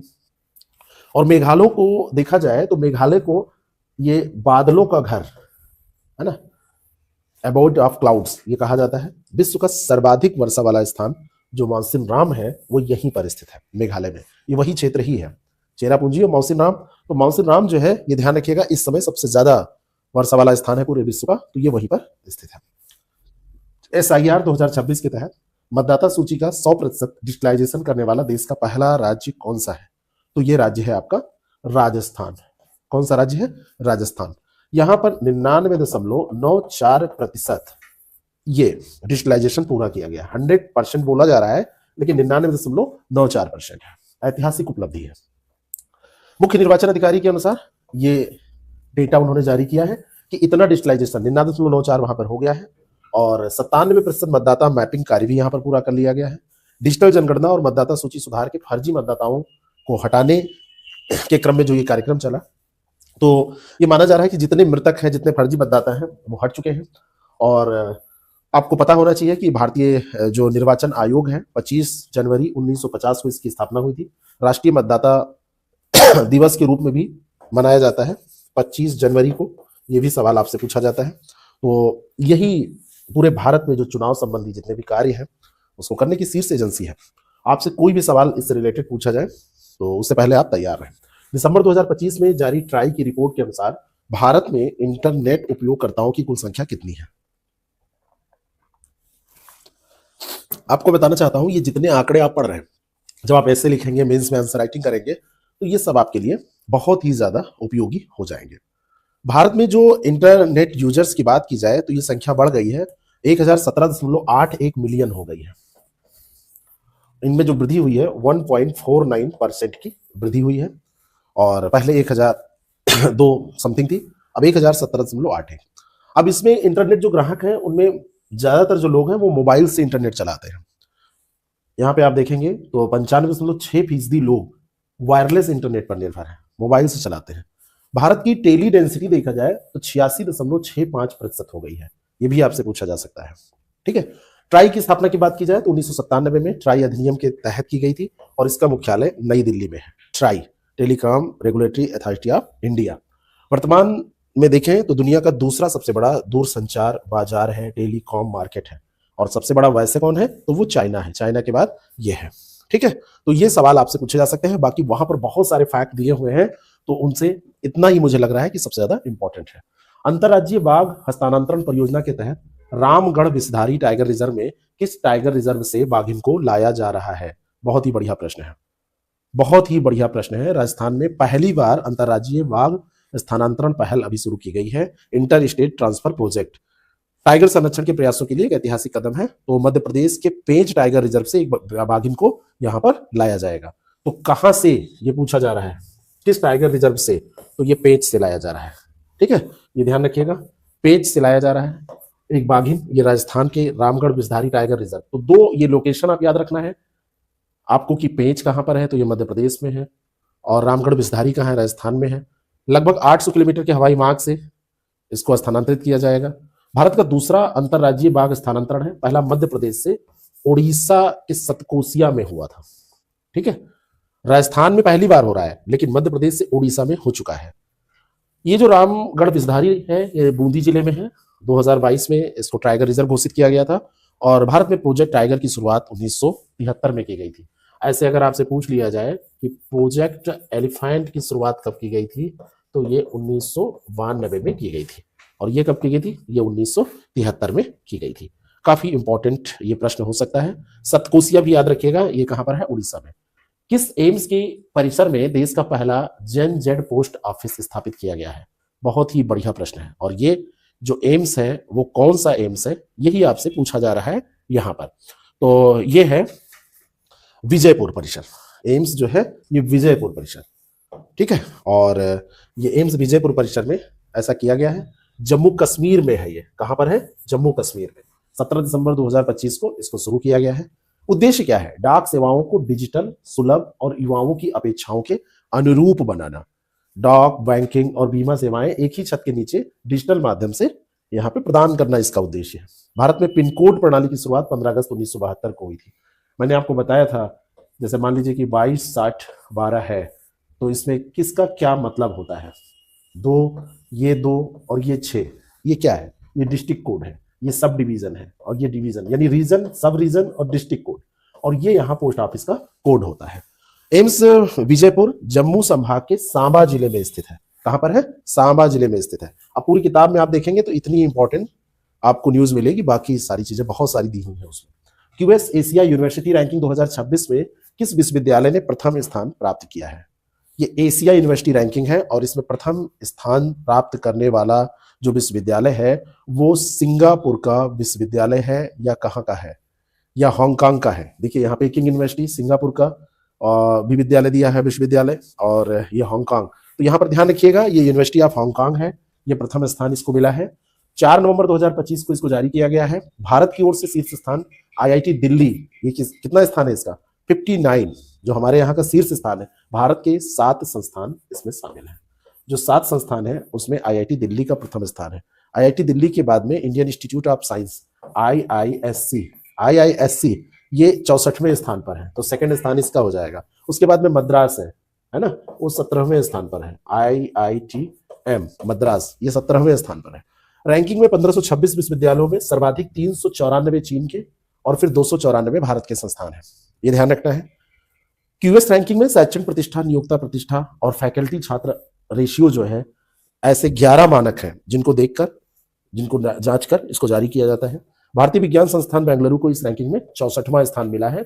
ये काफी इंपॉर्टेंट फैक्ट है कि प्रथम स्थान पर आईआईटी दिल्ली इस बार आ गया है, भारत में सेकंड पर यह है। वैसे टोटल जो कितने हैं, 7 हैं, ये ध्यान रखना है। भारत के 56वें अंतर्राष्ट्रीय फिल्म महोत्सव में किस फिल्म ने सर्वश्रेष्ठ फिल्म का स्वर्ण मयूर गोल्डन पीकॉक पुरस्कार प्राप्त किया, किसने जीता है? ठीक है। अच्छा, यहां पर एक चीज और मैं अपडेट करूं आपको। प्रथम स्थान तो यूनिवर्सिटी ऑफ हांगकांग है, फिर थर्ड पे पेकिंग यूनिवर्सिटी है। पहली यूनिवर्सिटी ऑफ हांगकांग, फिर पेकिंग, और पेकिंग के बाद फिर नॉनयांग टेक्निकल यूनिवर्सिटी सिंगापुर, है ना, नॉनयांग। तो ये हांगकांग की है, और उसके बाद में ये चाइना की है, और फिर ये सिंगापुर की है, ये ध्यान रखना है। पेकिंग चाइना की है और सिंगापुर की है। अब ये जो है कौन सी फिल्म है जिसको स्वर्ण मयूर गोल्डन पीकॉक मिला है? तो 56वां अंतर्राष्ट्रीय फिल्म ये था, और ये उद्घाटन फिल्म थी ये। और जो पुरस्कार मिला है वो स्किन ऑफ यूथ को मिला है। किसको मिला है? Skin of youth. कहां पर आयोजन हुआ? पणजी कहां पड़ता है? गोवा में। तो स्वर्ण मयूर अगर आपसे पूछा जाएगा तो स्वर्ण मयूर ये आपको स्किन ऑफ यूथ याद रखना है। और कहां की फिल्म है? वियतनाम की। और ये वाली जो फिल्म है आपकी, ये ब्राजील की है। ये कहां की है? ये आपकी ब्राजील की है, याद रखना है। अब ये कभी भूलेगा नहीं आपको, ठीक है। अच्छा, 2 चीजें और आपसे पूछी जा सकती हैं। जो समापन फिल्म थी वो कौन सी थी, ये भी आपको याद रखना है। तो ए यूजफुल घोस्ट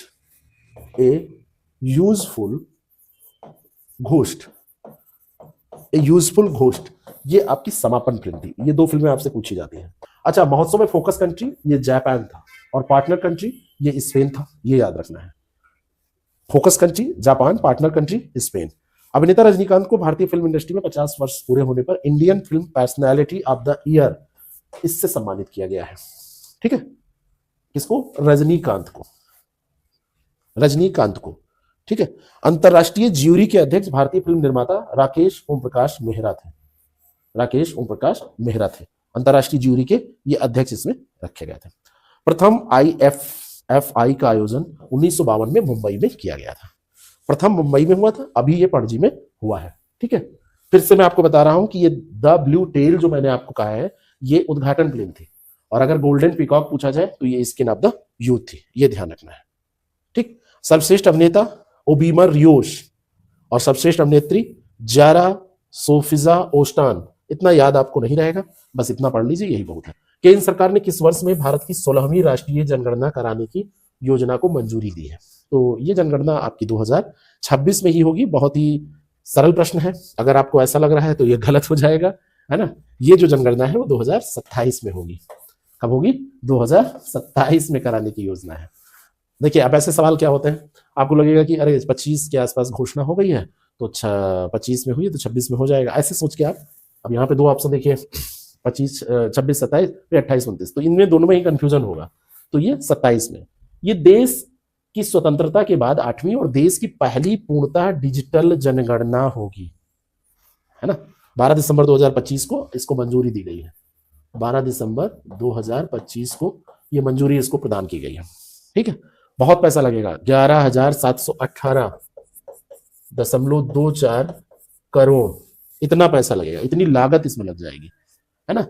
भारत की वैसे देखा जाए तो 16वीं राष्ट्रीय गणना होगी, राष्ट्रीय जनगणना 16वीं होगी, स्वतंत्रता के बाद की 8वीं होगी, डिजिटलाइज्ड पहली होगी। 2 चरणों में इसको किया जाएगा। पहले आवास जनगणना 2026 में होगी और जनगणना जो जनसंख्या वाली जनगणना है वो 2027 में होगी। भारत की जो पहली जनगणना हुई थी ये 1872 में लॉर्ड मेयो के काल में हुई थी, जबकि पहली समकालिक जनगणना यानी जिसको पूर्ण जनगणना के रूप में आप जानते हैं वो 1881 में हुई थी। इस समय कौन था? 72 में तो लॉर्ड मेयो था, 81 में कौन था? जनगणना का कार्य गृह मंत्रालय के अधीन रजिस्ट्रार जनरल और जनगणना आयुक्त RGI के द्वारा इसको किया जाता है। किसका कार्य है? गृह मंत्रालय का ये कार्य है। ठीक है, 30 लाख से अधिक लोगों को इसमें लगाया जाएगा। भारत बहुत बड़ा देश है, खास करके इसमें जो सबसे ज्यादा जनगणना में सबसे बड़ा योगदान किसका होगा? स्कूल जो टीचर्स हैं, शिक्षक हैं, उनके बिना तो कोई भारत में बड़ा कार्य हो ही नहीं सकता। इसीलिए आप समझिए कि सबसे बड़ा जो रिच व्यक्ति होता है मैन पावर के मामले में, ऑफिसर जो होता है, वो आपका BS से हो जाता है। 30 लाख फील्ड कर्मी इसमें शामिल होंगे और स्कूली शिक्षक सबसे मुख्य रूप से इसमें योगदान देंगे। नवंबर 2025 में नीतीश कुमार ने रिकॉर्ड कितनी बार बिहार के मुख्यमंत्री के रूप में शपथ ली? अभी जो शपथ ली है ये इनका 10वां था, 10वीं बार थी। ठीक है, और वहां की जो विधानसभा है ये 18वीं विधानसभा है, 18वीं विधानसभा, और उसमें देखिए 18वीं विधानसभा है और 10 बार यही CM बन चुके हैं, रिकॉर्ड 10 बार। एनडीए गठबंधन ने बिहार की विधानसभा की 243 में से 202 सीटों पर विशाल जीत अर्जित की है। 89 सीटें जीतकर भाजपा बिहार में पहली बार सबसे बड़ी पार्टी बनी है। पिछली बार से इनकी सीटें बढ़ गई हैं और 2020 के चुनाव से 15+15 इसमें इन्होंने अर्जित किया है। चुनाव में जो मतदान का प्रतिशत था 67.13 रहा और 1951 के बाद अब तक का सर्वाधिक ये रहा है। राज्यपाल मोहम्मद आरिफ खान है, उन्होंने नीतीश कुमार को पद और गोपनीयता की शपथ दिलाई है। ठीक है, यही सवाल यहां पर पूछा जा सकता है, बाकी ऐसे डेटाज तो बहुत सारे हैं। लोक जनशक्ति पार्टी उसने कितनी सीटें? तो 19 सीटें हैं, है ना। चिराग पासवान की जो पार्टी है, ऑल इंडिया मजलिस इत्तेहादुल मुस्लिमीन जो AIM ये किसकी पार्टी है? असदुद्दीन ओवैसी, इसने 5 सीटों पर। BSP 192 सीटों पर उम्मीदवार खड़ी की थी और केवल BSP 1 सीटों पर जीती है, इसने 5 सीटों पर जीत दर्ज की है। तो ये सब इतना डिटेल में आपसे पूछा नहीं जाएगा। ठीक है, जनसुराज एक भी सीट नहीं प्राप्त कर पाई है, सब पूरा 238 उम्मीदवार इसने खड़े किए थे, 243 में से एक भी नहीं। आप भी नहीं इसमें जीत पाई है, तो ये ध्यान रखिएगा। आपसे इससे ज्यादा और कुछ पूछा नहीं जाएगा। 2 वहां पे CM बने हैं और 27 मंत्री, अब ये सब आपसे पूछा नहीं जाएगा, ये सब पढ़ने की कोई जरूरत नहीं है। तो आगे का हम नेक्स्ट एपिसोड में करेंगे, आप इसको तैयार कीजिए और फिर हम मिलते हैं, और नेशनल पूरा होने से पहले ही इंटरनेशनल आपका स्टार्ट हो जाएगा, बिल्कुल परेशान मत होइएगा। कल से आपको 2 एपिसोड मिलेंगे, एक ये रात में आपको मिलता है और एक सुबह आपको दे दिया जाएगा। कल से ये स्टार्ट हो जाएगा, तो आपका जल्दी से ये कवर हो जाएगा, जिससे कि जो भी एग्जाम हो आप जल्दी से इसको तैयार करके दें। Thank you so much. तो 41वां टॉपिक, उसके आगे का टॉपिक है ये, किस राज्य सरकार ने माध्यमिक विद्यालय के छात्रों के लिए मुख्यमंत्री भारत दर्शन योजना शुरू की है? बहुत ही बढ़िया प्रश्न है, और ये शुरू किया गया है बिहार के द्वारा। कौन सी सरकार ने इसको शुरू किया है? बिहार राज्य सरकार ने इसको शुरू किया है। मुख्यमंत्री भारत दर्शन योजना इसका नाम है, और उद्देश्य है सांस्कृतिक और ऐतिहासिक स्थलों का भ्रमण कराना, छात्रों में राष्ट्रीय एकता की भावना और जागरूकता का विकास करना, कक्षा से बाहर अनुभव आधारित शिक्षा, एक्सपीरियंस बेस्ड लर्निंग, इसको बढ़ावा देना। बिहार की जो साक्षरता दर है 2011 की जनगणना के अनुसार भारत में सबसे कम है, 61.8%। ये सवाल भी आपसे पूछा जा सकता है, ये अलग से फैक्ट मैं यहाँ पर आपको इसलिए देता हूँ। ये करंट की क्लास आपकी करंट प्लस कॉन्सेप्ट की क्लास है, करंट के साथ कॉन्सेप्ट भी आपका तैयार होता है। बंकिम चंद्र चटर्जी द्वारा राष्ट्रगीत वंदे मातरम की रचना किस तिथि को की गई थी? बाद में राष्ट्रगीत के रूप में इसको अपनाया गया, बंकिम चंद्र द्वारा वंदे मातरम जो लिखा गया था, तो ये किस तिथि को? तो ये 7 नवंबर 2025 से 7 नवंबर 2026 के बीच में देश भर में एक इसका स्मरणोत्सव मनाया जा रहा है, और इसकी जो रचना हुई थी आज से 150 साल पहले 7 नवंबर 1875 को हुई थी। 7 नवंबर 1875 को हुई थी, और 7 नवंबर 1875 को अक्षय नवमी के दिन इसको लिखा गया था। यह सवाल भी आपसे पूछा जा सकता है। और ये गीत उनके प्रसिद्ध उपन्यास आनंद मठ में प्रकाशित हुआ था। कब? 1882 में आनंद मठ आया था, और इस गीत को पहली बार 1896 के भारतीय राष्ट्रीय कांग्रेस के कोलकाता अधिवेशन में रविंद्रनाथ टैगोर के द्वारा गाया गया था। ये भी मोस्ट इंपॉर्टेंट है। संविधान सभा ने 24 जनवरी 1950 को वंदे मातरम को भारत के राष्ट्रीय गीत के रूप में स्वीकार किया था। ये भी इंपॉर्टेंट है।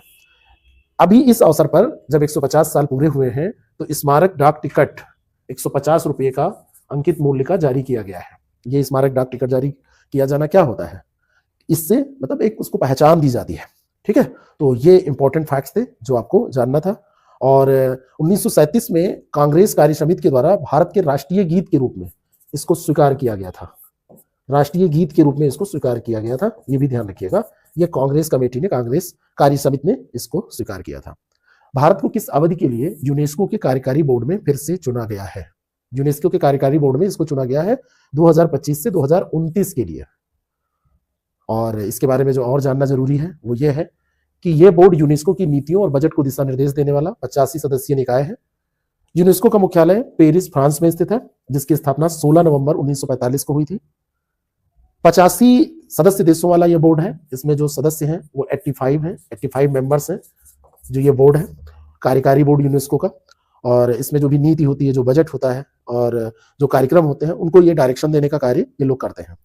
भारत का रामप्पा मंदिर, दुर्गा पूजा और कुंभ मेला, ये सब यूनेस्को के वैश्विक मान्यता प्राप्त स्थल है। ध्यान रखिएगा, मोस्ट इंपॉर्टेंट है।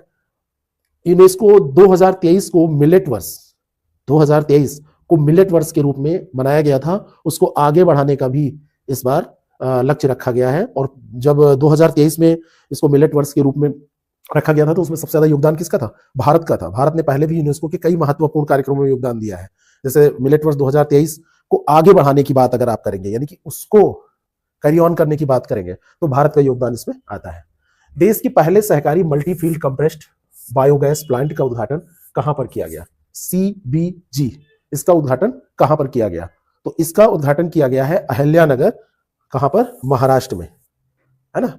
यहां पर एक स्थान पड़ता है कोपरगांव। ये स्थान कौन सा है? ये स्थान है आपका कोपरगांव। तो अहिल्यानगर, अहमदनगर का नाम ये रखा गया है, महाराष्ट्र में पड़ता है। 5 अक्टूबर 2025 को मल्टी फीड CBG प्लांट का उद्घाटन केंद्रीय मंत्री किसने किया है? अमित शाह ने किया है। और ये संयंत्र प्रतिदिन 12 टन CBG और गुड़ से 75 टन पोटास का निर्माण करेगा।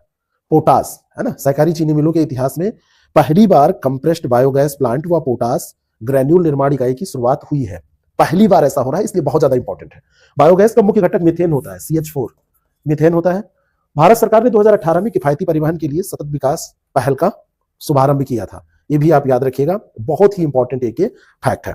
ठीक है, अगला प्रश्न है, अरुणाचल प्रदेश में भारतीय सेना द्वारा शुरू किए गए पहले सामुदायिक रेडियो स्टेशन का नाम क्या है? इसको किसने शुरू किया है? भारतीय सेना ने शुरू किया है, और इसका नाम है रेडियो दिरांग, ए ऑप्शन इसका बिल्कुल करेक्ट हो जाएगा, रेडियो दिरांग। 30 नवंबर 2025 को इसको लॉन्च किया गया है, 30 नवंबर 2025 को इसका लॉन्च हुआ। और भारतीय सेना की ओर से भारतीय सेना की 4 कोर ने इसको दिरांग रेडियो के नाम से शुरू किया है। सामुदायिक रेडियो स्टेशन है। ऑपरेशन सद्भावना के तहत चीन सीमा से सटे क्षेत्रों में संचार और विश्वास बढ़ाने के लिए इसको शुरू किया गया है। और अरुणाचल प्रदेश को उगते सूरज की भूमि, लैंड ऑफ राइजिंग सन कहा जाता है। ऑपरेशन सद्भावना भारतीय सेना द्वारा पूर्वोत्तर राज्यों में वेलफेयर स्कीम्स चलाने के लिए ये एक विशेष पहल है, ये ध्यान रखिएगा। ये जो रेडियो स्टेशन है ये 88.4 FM पर, फ्रीक्वेंसी मॉड्यूलेशन पर ये सुना जा सकता है। भारत को 2025 से 28 की अवधि के लिए यूनिवर्सल पोस्टल यूनियन की किन परिषदों के लिए पुनः निर्वाचित किया गया है? कौन सी परिषदें हैं जिसके लिए निर्वाचित किया गया है? तो एक है UPU, है ना, और दूसरी है काउंसिल ऑफ एडमिनिस्ट्रेशन, और तीसरा है पोस्टल ऑपरेशन काउंसिल, POC। तो CA एंड POC ये दोनों, और या ध्यान रखिएगा आपसे पूछा जाएगा UPU यानी कि यूनिवर्सल पोस्टल यूनियन, और इसकी 2 परिषद CA और POC। CA का मतलब यहां पर है काउंसिल ऑफ एडमिनिस्ट्रेशन और दूसरा postal operation council, POC। UPU यानी कि यूनिवर्सल पोस्टल यूनियन, इसकी 2 परिषद है, इसके लिए चुना गया है। तो ये CA और POC। और दुबई में अभी 28वीं यूनिवर्सल पोस्टल कांग्रेस ये संपन्न हुई है, जिसमें भारत को इसके लिए चुना गया है। भारत 1876 से ही यूनिवर्सल पोस्टल यूनियन का सदस्य रहा है, मेंबर रहा है। यूनिवर्सल पोस्टल यूनियन का मुख्यालय कहां पर है? ये बर्न, स्विट्जरलैंड में स्थित है। और विश्व डाक दिवस की अगर बात की जाए तो ये 9 अक्टूबर को मनाया जाता है, world post day. World post day, ये अलग से सवाल मैं यहां पर आपके लिए अलग से फैक्ट लेके आया हूं, तो ये ध्यान रखिएगा। अब बात की जाए CA में 41 सदस्य हैं, जो POC है आपका, POC में यहां पर 41 सदस्य हैं। POC की बात करेंगे तो इसमें 48 सदस्य हैं, ये ध्यान रखिएगा। संयुक्त राष्ट्र मानवाधिकार परिषद UNHRC के सदस्य के रूप में 2026 से 28 के कार्यकाल सहित भारत कितनी बार निर्वाचित हो चुका है? बहुत ही बढ़िया प्रश्न है। भारत 3 वर्ष के एक और कार्यकाल के लिए संयुक्त राष्ट्र मानवाधिकार परिषद का सदस्य अक्टूबर 2025 में निर्वाचित हुआ है ना। तो अब पूछा यह जा रहा है कि उसका सदस्य पहले ये कितनी बार रह चुका है?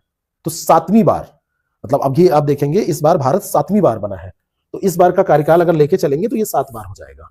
यानी कि पहले 6 बार रह चुका है, और इस बार का जो 2026 से 28 के बीच का ये कार्यकाल होगा, यहाँ पर जो पूछा जा रहा है 26 से 28, तो 26 से 28 वाला कार्यकाल ये पहला हो, एक इसके पहले 6 हो चुके हैं, और 26 से 28 वाला ये एक कार्यकाल होगा। ठीक है।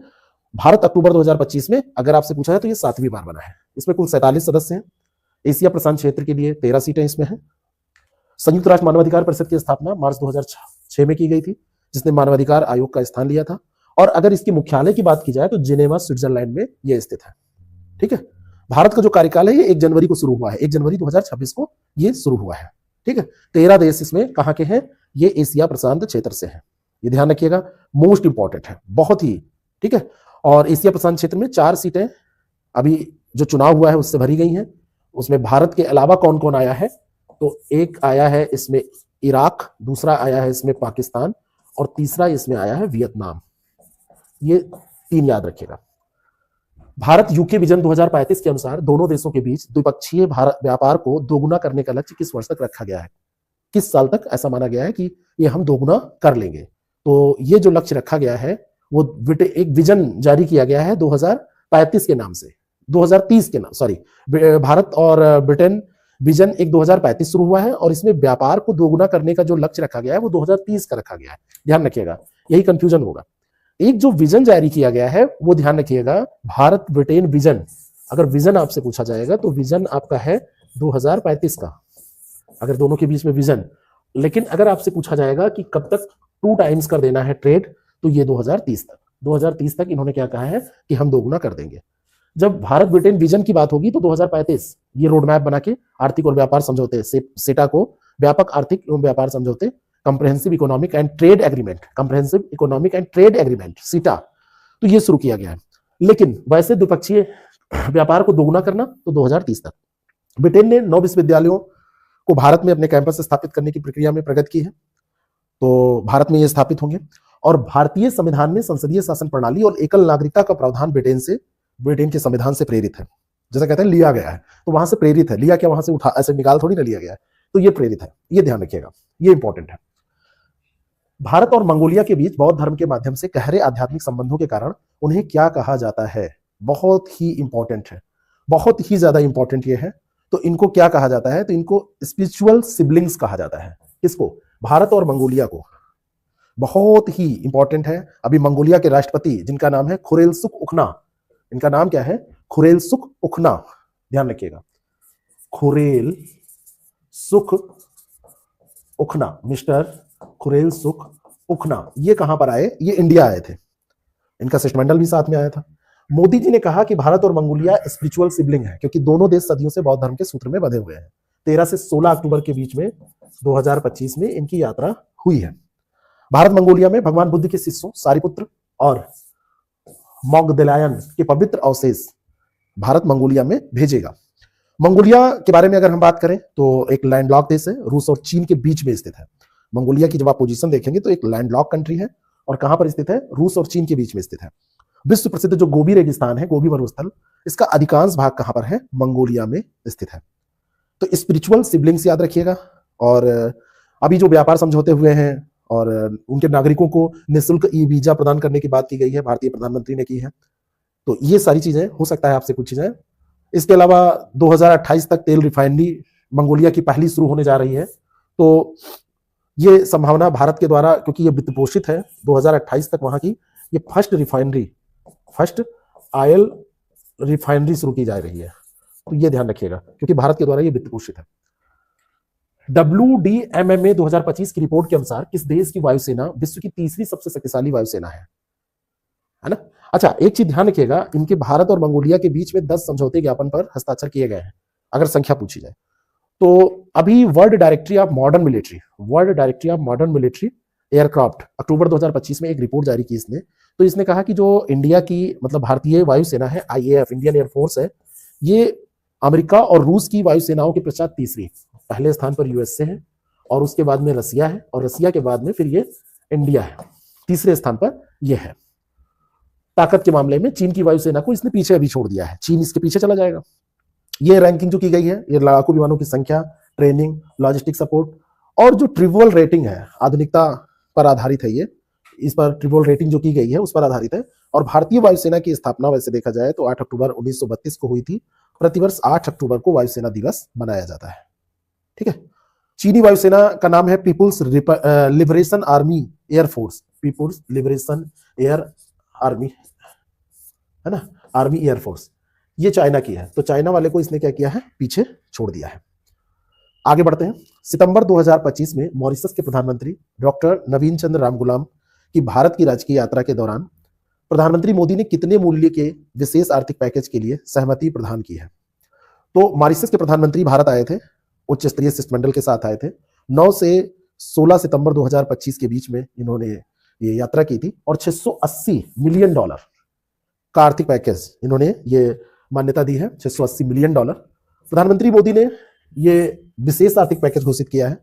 इसमें $215 मिलियन का विकास अनुदान और $440 मिलियन का लाइन ऑफ क्रेडिट के रूप में ये हिस्सा है। $680 मिलियन में भारत ने मॉरिशस के सर शिव सागर रामगुलाम राष्ट्रीय अस्पताल के निर्माण के लिए अनुदान देने पर सहमति जताई है। तो भारत इसमें हेल्प करेगा। सर शिव सागर रामगुलाम राष्ट्रीय अस्पताल बनेगा, और वहीं पर आयुष सेंटर ऑफ एक्सीलेंस की स्थापना की जाएगी।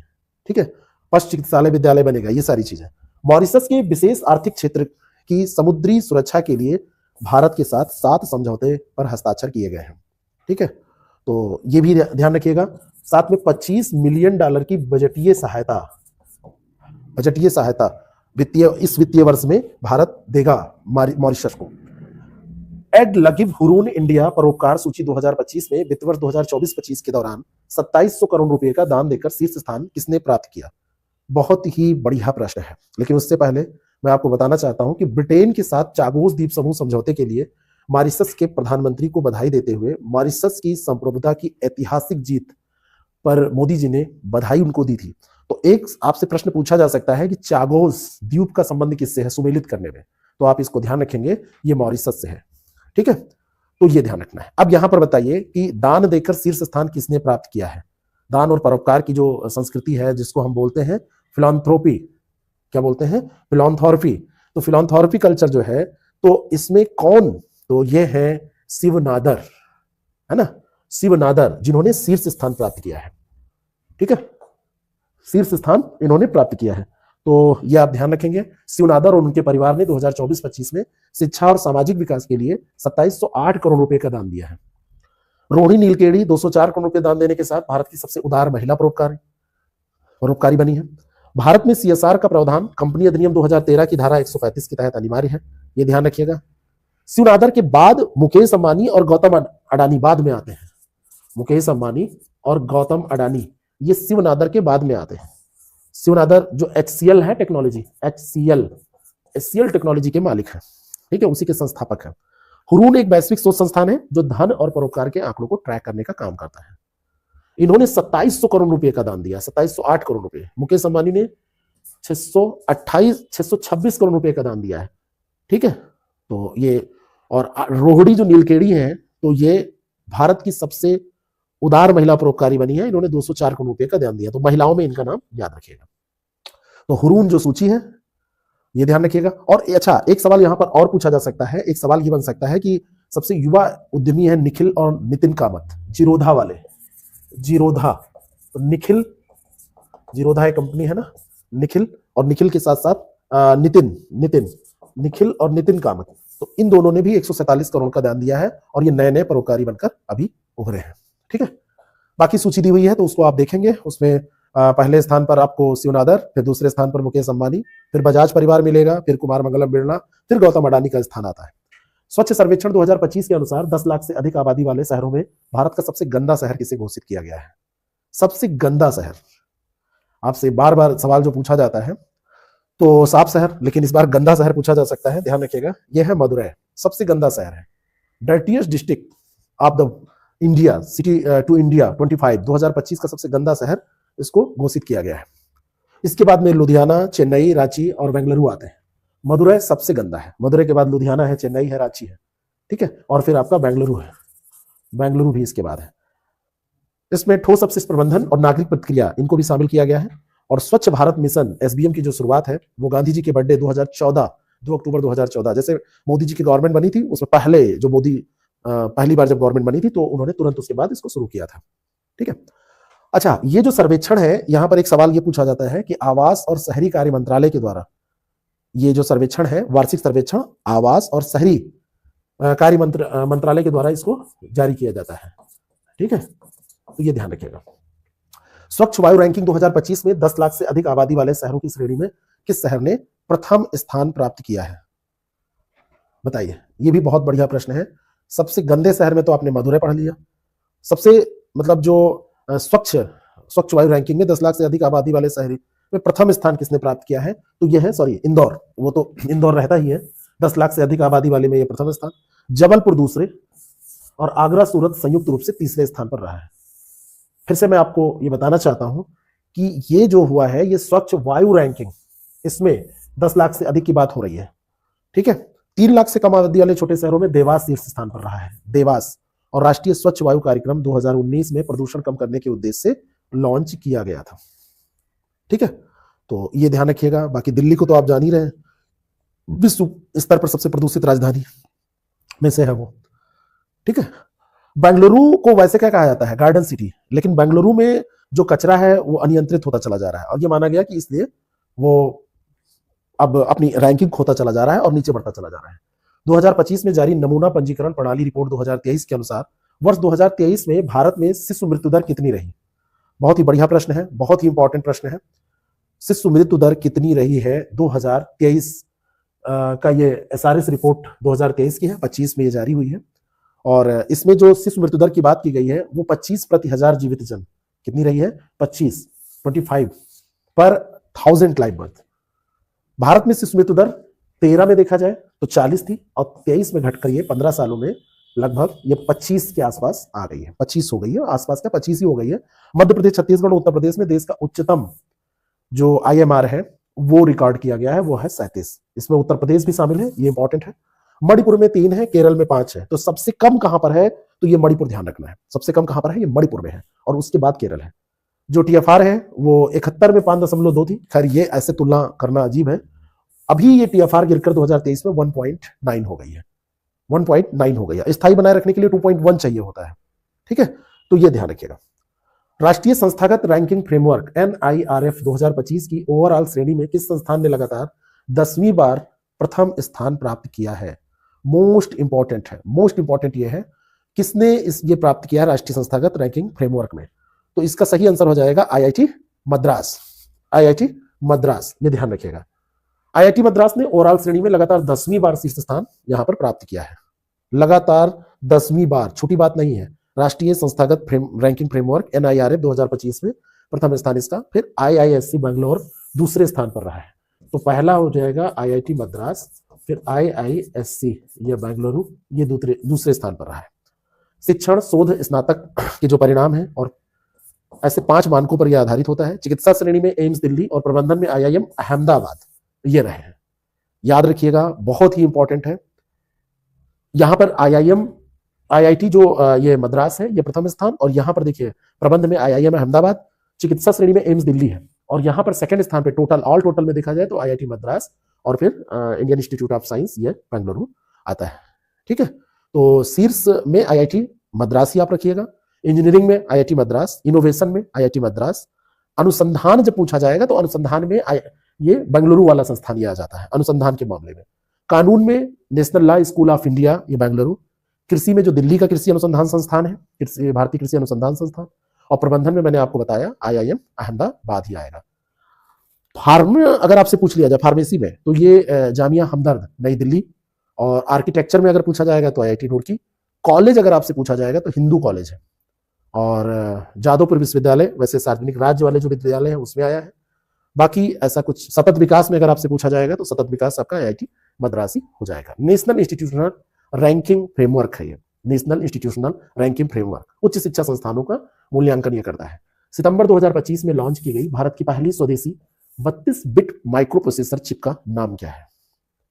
बहुत ही इंपॉर्टेंट है, इसका नाम क्या है? तो ये आप बताइए। 32 बिट की है और इसका नाम है विक्रम 1601। ये कौन सी है? विक्रम 1601, और 3201 ये 2 है ना, 1 मिनट एक और दिया है। हाँ, तो ये ध्यान रखिएगा, यहां पर अगर आपसे पूछा जाए तो इसको करिएगा, 1601 नहीं, ये विक्रम 3201 है। 2 नाम दिए हुए थे, विक्रम 1601 और विक्रम 3201। तो ये विक्रम 3201 याद रखिएगा। देखिए ऐसे भी आपसे सवाल पूछे जा सकते हैं, यानी कि ऑप्शन में भी आपको कंफ्यूज किया जा सकता है। इसरो के विक्रम साराभाई अंतरिक्ष केंद्र के द्वारा इसको डेवलप किया गया है। इसे मुख्य रूप से रॉकेट और उपग्रह के नेविगेशन जैसे अंतरिक्ष अनुप्रयोगों के लिए बनाया गया है। सेमीकंडक्टर प्रयोगशाला मोहाली में इसका डेवलपमेंट किया गया है, और ये अंतरिक्ष विकिरण और चरम तापमान को सहन करने में ये काफी सक्षम है, ये ध्यान रखिएगा।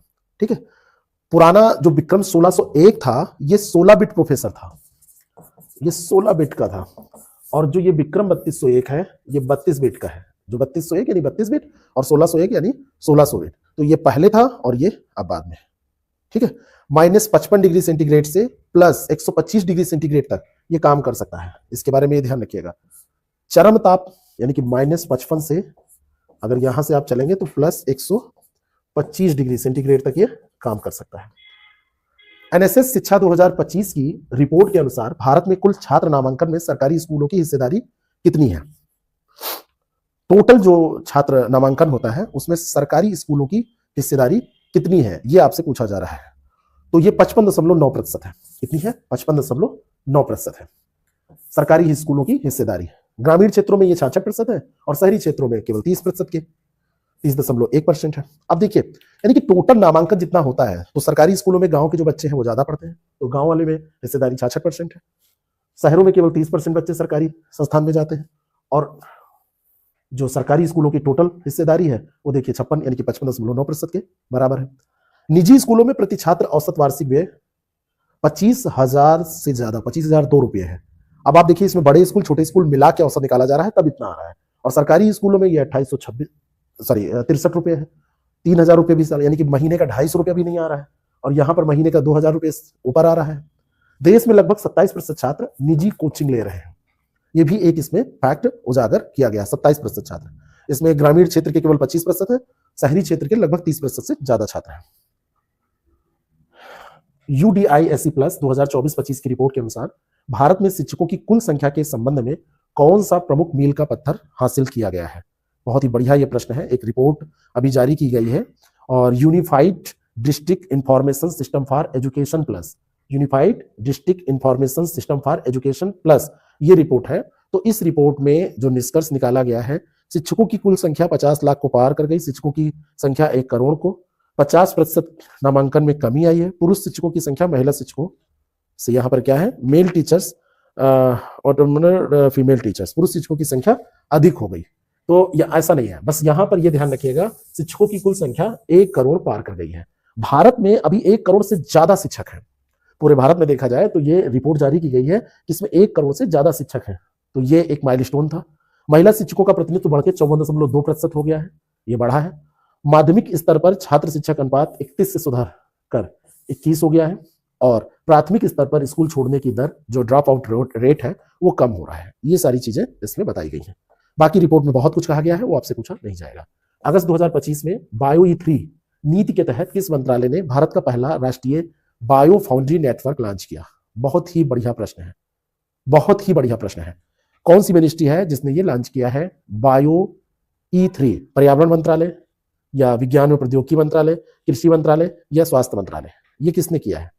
अच्छा, इस क्वेश्चन में एक चीज है, जो हमारे SDG गोल हैं उनका यहाँ पर एक बुक में आपकी टेबल दी गई थी, ठीक है। तो जैसे SDG 5 है लैंगिक समानता, SDG 2 है शून्य भूखमरी, SDG 1 है गरीबी का अंत, SDG ऐसे 6 है स्वच्छ जल और स्वच्छता, SDG 7 है किफायती और स्वच्छ ऊर्जा, SDG 9 आपसे पूछा जाए तो वो संबंधित है उद्योग नवाचार और इंफ्रास्ट्रक्चर से, ठीक है। तो इनको भी याद रखिएगा। बायो 3 चैलेंज एक राष्ट्रव्यापी अभियान है सूक्ष्म जीवों, अणुओं और अन्य चीजों का डिजाइन करने का। तो ये इसमें जो प्रश्न पूछा जा रहा है, इसमें कौन सी मिनिस्ट्री? तो ये विज्ञान और प्रौद्योगिकी मंत्रालय, यहाँ पर विज्ञान और प्रौद्योगिकी मंत्रालय ने बायो E3 नीति के तहत राष्ट्रीय बायो फाउंड्री नेटवर्क, जिसका उद्देश्य अर्थव्यवस्था, पर्यावरण और रोजगार के लिए जैव प्रौद्योगिकी को आगे बढ़ाना, ये इसका उद्देश्य है। भारत की जो जैव अर्थव्यवस्था है, तो उसके 2030 तक $300 अरब तक पहुंचने का लक्ष्य रखा गया है। ग्लोबल इनोवेशन इंडेक्स 2024 में भारत 39वें स्थान पर पहुंच गया है, ये भी इसमें बताया गया। तो ये आपको ध्यान में रखना है, काफी इंपॉर्टेंट ये फैक्ट हो जाता है। अगला सवाल है, राष्ट्रीय खेल प्रशासन अधिनियम 2025 के तहत राष्ट्रीय खेल महासंघों की कार्यकारी समितियों में महिला खिलाड़ियों का अनिवार्य न्यूनतम प्रतिनिधित्व कितना है? बताइए, अनिवार्य ये प्रतिनिधित्व कितना रखा गया है? तो ये 2 महिला खिलाड़ी, 3 महिला खिलाड़ी, 4 महिला खिलाड़ी या 5 महिला खिलाड़ी? तो अनिवार्य जो प्रतिनिधित्व रखा गया है, बहुत ही इंपॉर्टेंट ये फैक्ट है, इसको ध्यान रखिएगा, वो है कि कम से कम 4 महिला खिलाड़ी इसमें होंगी। कितनी होंगी? 4 महिला खिलाड़ी इसमें होंगी। कम से कम 4 महिला खिलाड़ियों का शामिल करना अनिवार्य कर दिया गया है खेल महासंघों की कार्यकारी समितियों में। और राष्ट्रीय खेल बोर्ड का गठन किया जाएगा, जो खेल महासंघों को मान्यता देने और निलंबित करने का अधिकार रखेगा। BCCI को RTI के दायरे से बाहर रखा गया है, क्योंकि यह सरकार से वित्तीय सहायता नहीं लेता है। तो एक सवाल यहां पर बनेगा कि BCCI को क्या किया गया, BCCI को रखा गया कि नहीं? तो इसको बाहर रखा गया है।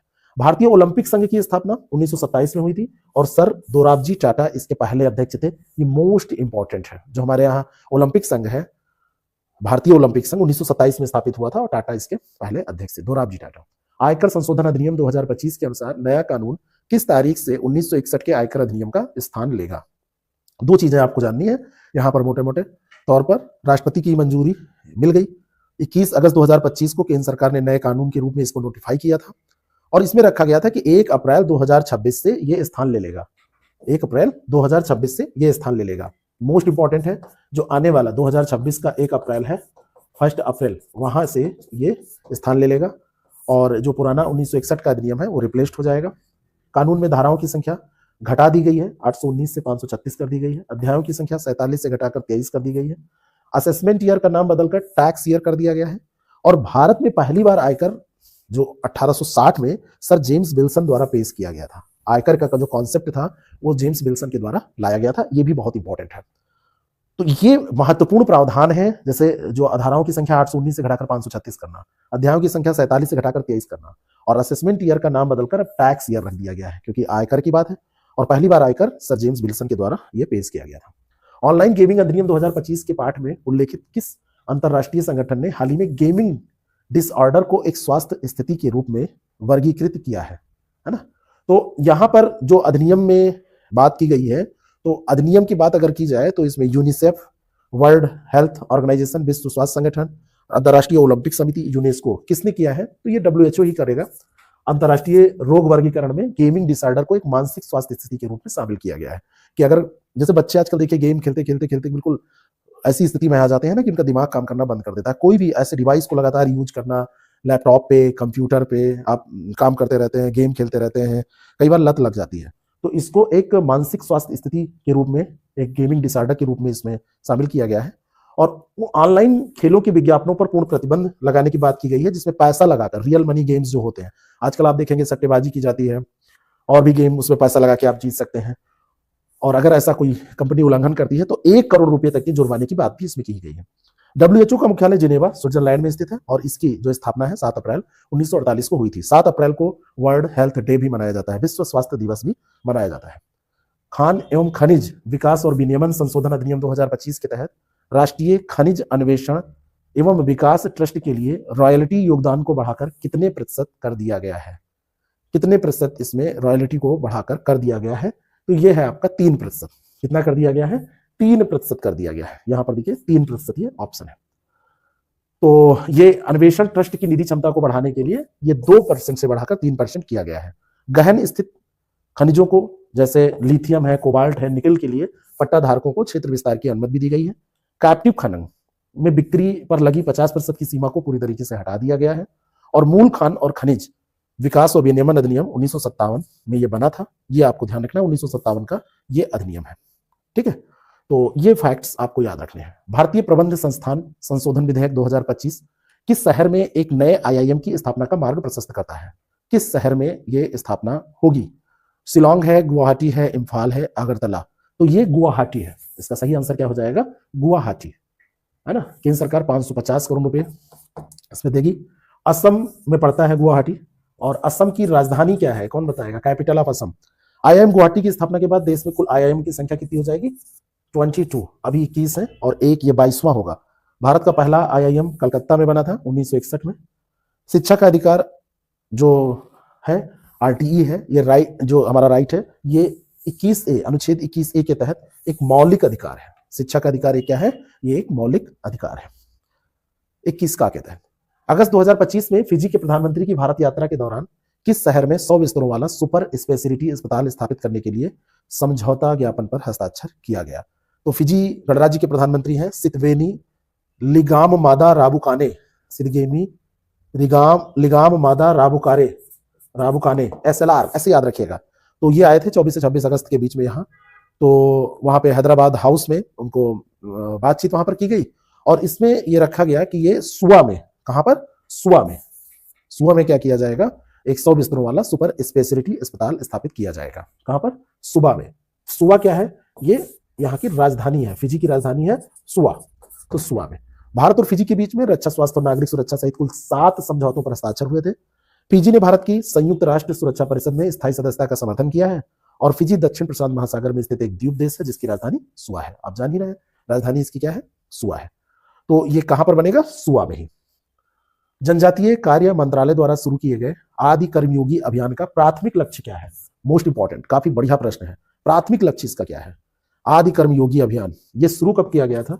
ये 19 अगस्त 2025 को ये शुरू किया गया। ठीक है, भारत की जनजातीय समुदायों को सशक्त बनाने के लिए, भारत की जो जनजातीय समुदाय है उसको सशक्त बनाने के लिए शुरू किया गया। 1 लाख जनजाति प्रधान गांवों में 20 लाख परिवर्तनकारी नेतृत्वकर्ताओं को संगठित करने के लिए।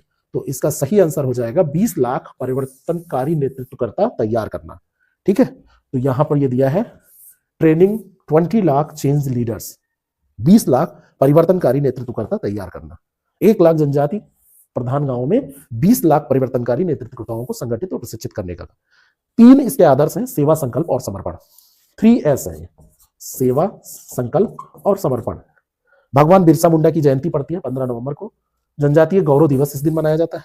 भारतीय संविधान की 5वीं और 6ठी अनुसूची जनजातीय क्षेत्रों में प्रशासन से संबंधित है। ठीक है, ये ध्यान रखिएगा, काफी इंपॉर्टेंट है। विकसित भारत 2047 की दृष्टि के अनुरूप जन केंद्रित और समावेशी जो विकास मॉडल है उसी के तहत ये सारे कार्य किए जा रहे हैं। ठीक है, अगस्त 2025 में किस राज्य को आधिकारिक तौर पर भारत का पहला पूर्णतया डिजिटल साक्षर राज्य घोषित किया गया? भारत का पहला पूर्णतया डिजिटल साक्षर राज्य घोषित किया गया। तो केरल ने एक ऐतिहासिक उपलब्धि हासिल की है और यह है पहला डिजिटल, पूर्णतः डिजिटल साक्षर राज्य। डीजी केरल एक परियोजना वहां पर चलाई गई थी, इसका सफल क्रियान्वयन किया गया और खुद को इसने पहला पूर्णतः डिजिटल साक्षर राज्य घोषित कर लिया। 2021 के, आपको याद होगा, पुल्लमपारा पंचायत से इसकी शुरुआत की गई थी। अगर नहीं याद है तो आप ये जान लीजिए, ये भी एक मोस्ट इंपॉर्टेंट फैक्ट है। 1991 में पूर्ण साक्षरता हासिल करने वाला भारत का पहला राज्य भी यही बना था, 91 में। वहां पे साक्षरता दर बहुत अच्छी है, मतलब रियल में है, ये केवल कागज में आप मत समझिएगा, ठीक है। ऐसा नहीं होता है कि सारे लोग बिल्कुल बहुत ही मतलब उम्दा किस्म के विद्वान ही होंगे, लेकिन साक्षर की बात हो रही है तो 100% है भी। और इंटरनेट के अधिकार, राइट टू इंटरनेट को मौलिक अधिकार घोषित करने वाला भारत का पहला राज्य है ना। डिजिटल डिवाइड को पाटने के लिए समावेशी प्रशिक्षण के माध्यम से नागरिकों को सशक्त बनाने का कार्य भी ये लोग लगातार कर रहे हैं, तो ये चीजें ध्यान रखिएगा आप, ठीक है। वहां पर लगभग 1.5 करोड़ व्यक्ति को सर्वे में शामिल किया गया, तो उसमें सर्वे में शामिल करने के बाद में फिर ये रिजल्ट निकाले गए हैं। मध्य प्रदेश में किन दो शहरों के बीच 255 किलोमीटर लंबा ग्रीनफील्ड हाईवे बनाने का प्रस्ताव रखा गया है? दो शहरों के बीच में, तो ये शहर दो कौन से हैं? तो ये है भोपाल और जबलपुर। बी वाला ऑप्शन इसका बिल्कुल करेक्ट हो जाएगा, भोपाल और जबलपुर है। भोपाल और जबलपुर के बीच में 15,000 करोड़ रुपए की लागत से ये बनाया जाएगा ग्रीनफील्ड हाईवे। जबलपुर में राज्य के सबसे लंबे 7 kilometre single spawn cable stay bridge flyover इसमें बनाया जाएगा। और मध्य प्रदेश को आप जानते हैं भारत का टाइगर स्टेट कहा जाता है, क्योंकि यहाँ बाघों की संख्या सर्वाधिक है। और जो national highway authority of India है वो इसको बनाने जा रहा है। इसकी स्थापना 1988 में एक अधिनियम बनाया गया था, उसी के तहत हुई थी। राष्ट्रीय राजमार्गों के विकास के लिए इसको बनाया गया था, ठीक है। तो 255 किलोमीटर, 15,000 करोड़ रुपए इस पर खर्च होंगे। मराठा सैन्य परिदृश्य में शामिल होने के बाद यूनेस्को की मराठा सैन्य परिदृश्य के शामिल होने के बाद यूनेस्को की विश्व धरोहर सूची में वर्तमान में कितने भारतीय स्थल शामिल हो चुके हैं? मराठा शासकों की किलेबंदी प्रणाली को दर्शाने वाला ये मराठा सैन्य परिदृश्य है, मराठा मिलिट्री लैंडस्केप। इसको यूनेस्को की विश्व विरासत सूची में शामिल किया गया है, वर्ल्ड हेरिटेज लिस्ट में, और ये शामिल किया गया था जुलाई 2025 में। इसके बाद में देखा जाए तो भारत के जो शामिल शहरों की संख्या है वो संख्या 44 हो गई है। कितनी हो गई है? ये 44 हो गई है, ठीक है। कुल संख्या कितनी हो गई? ये हो गई 44। और 12 किले इसमें शामिल किए गए हैं मराठा सैन्य परिदृश्य के। 12 किले में से 11 महाराष्ट्र में और एक जिंजी किला ये तमिलनाडु में है। ये मोस्ट इंपॉर्टेंट है। और ये निर्णय यूनेस्को की विश्व धरोहर समिति के 47वें सत्र में, और ये बैठक कहां पर आयोजित हुई है? पेरिस में। भारत का पहला विश्व धरोहर स्थल 1983 में शामिल किया गया था। अजंता एलोरा और आगरा किला, ताजमहल, ये सब इसमें एक साथ शामिल किया गया था, ठीक है।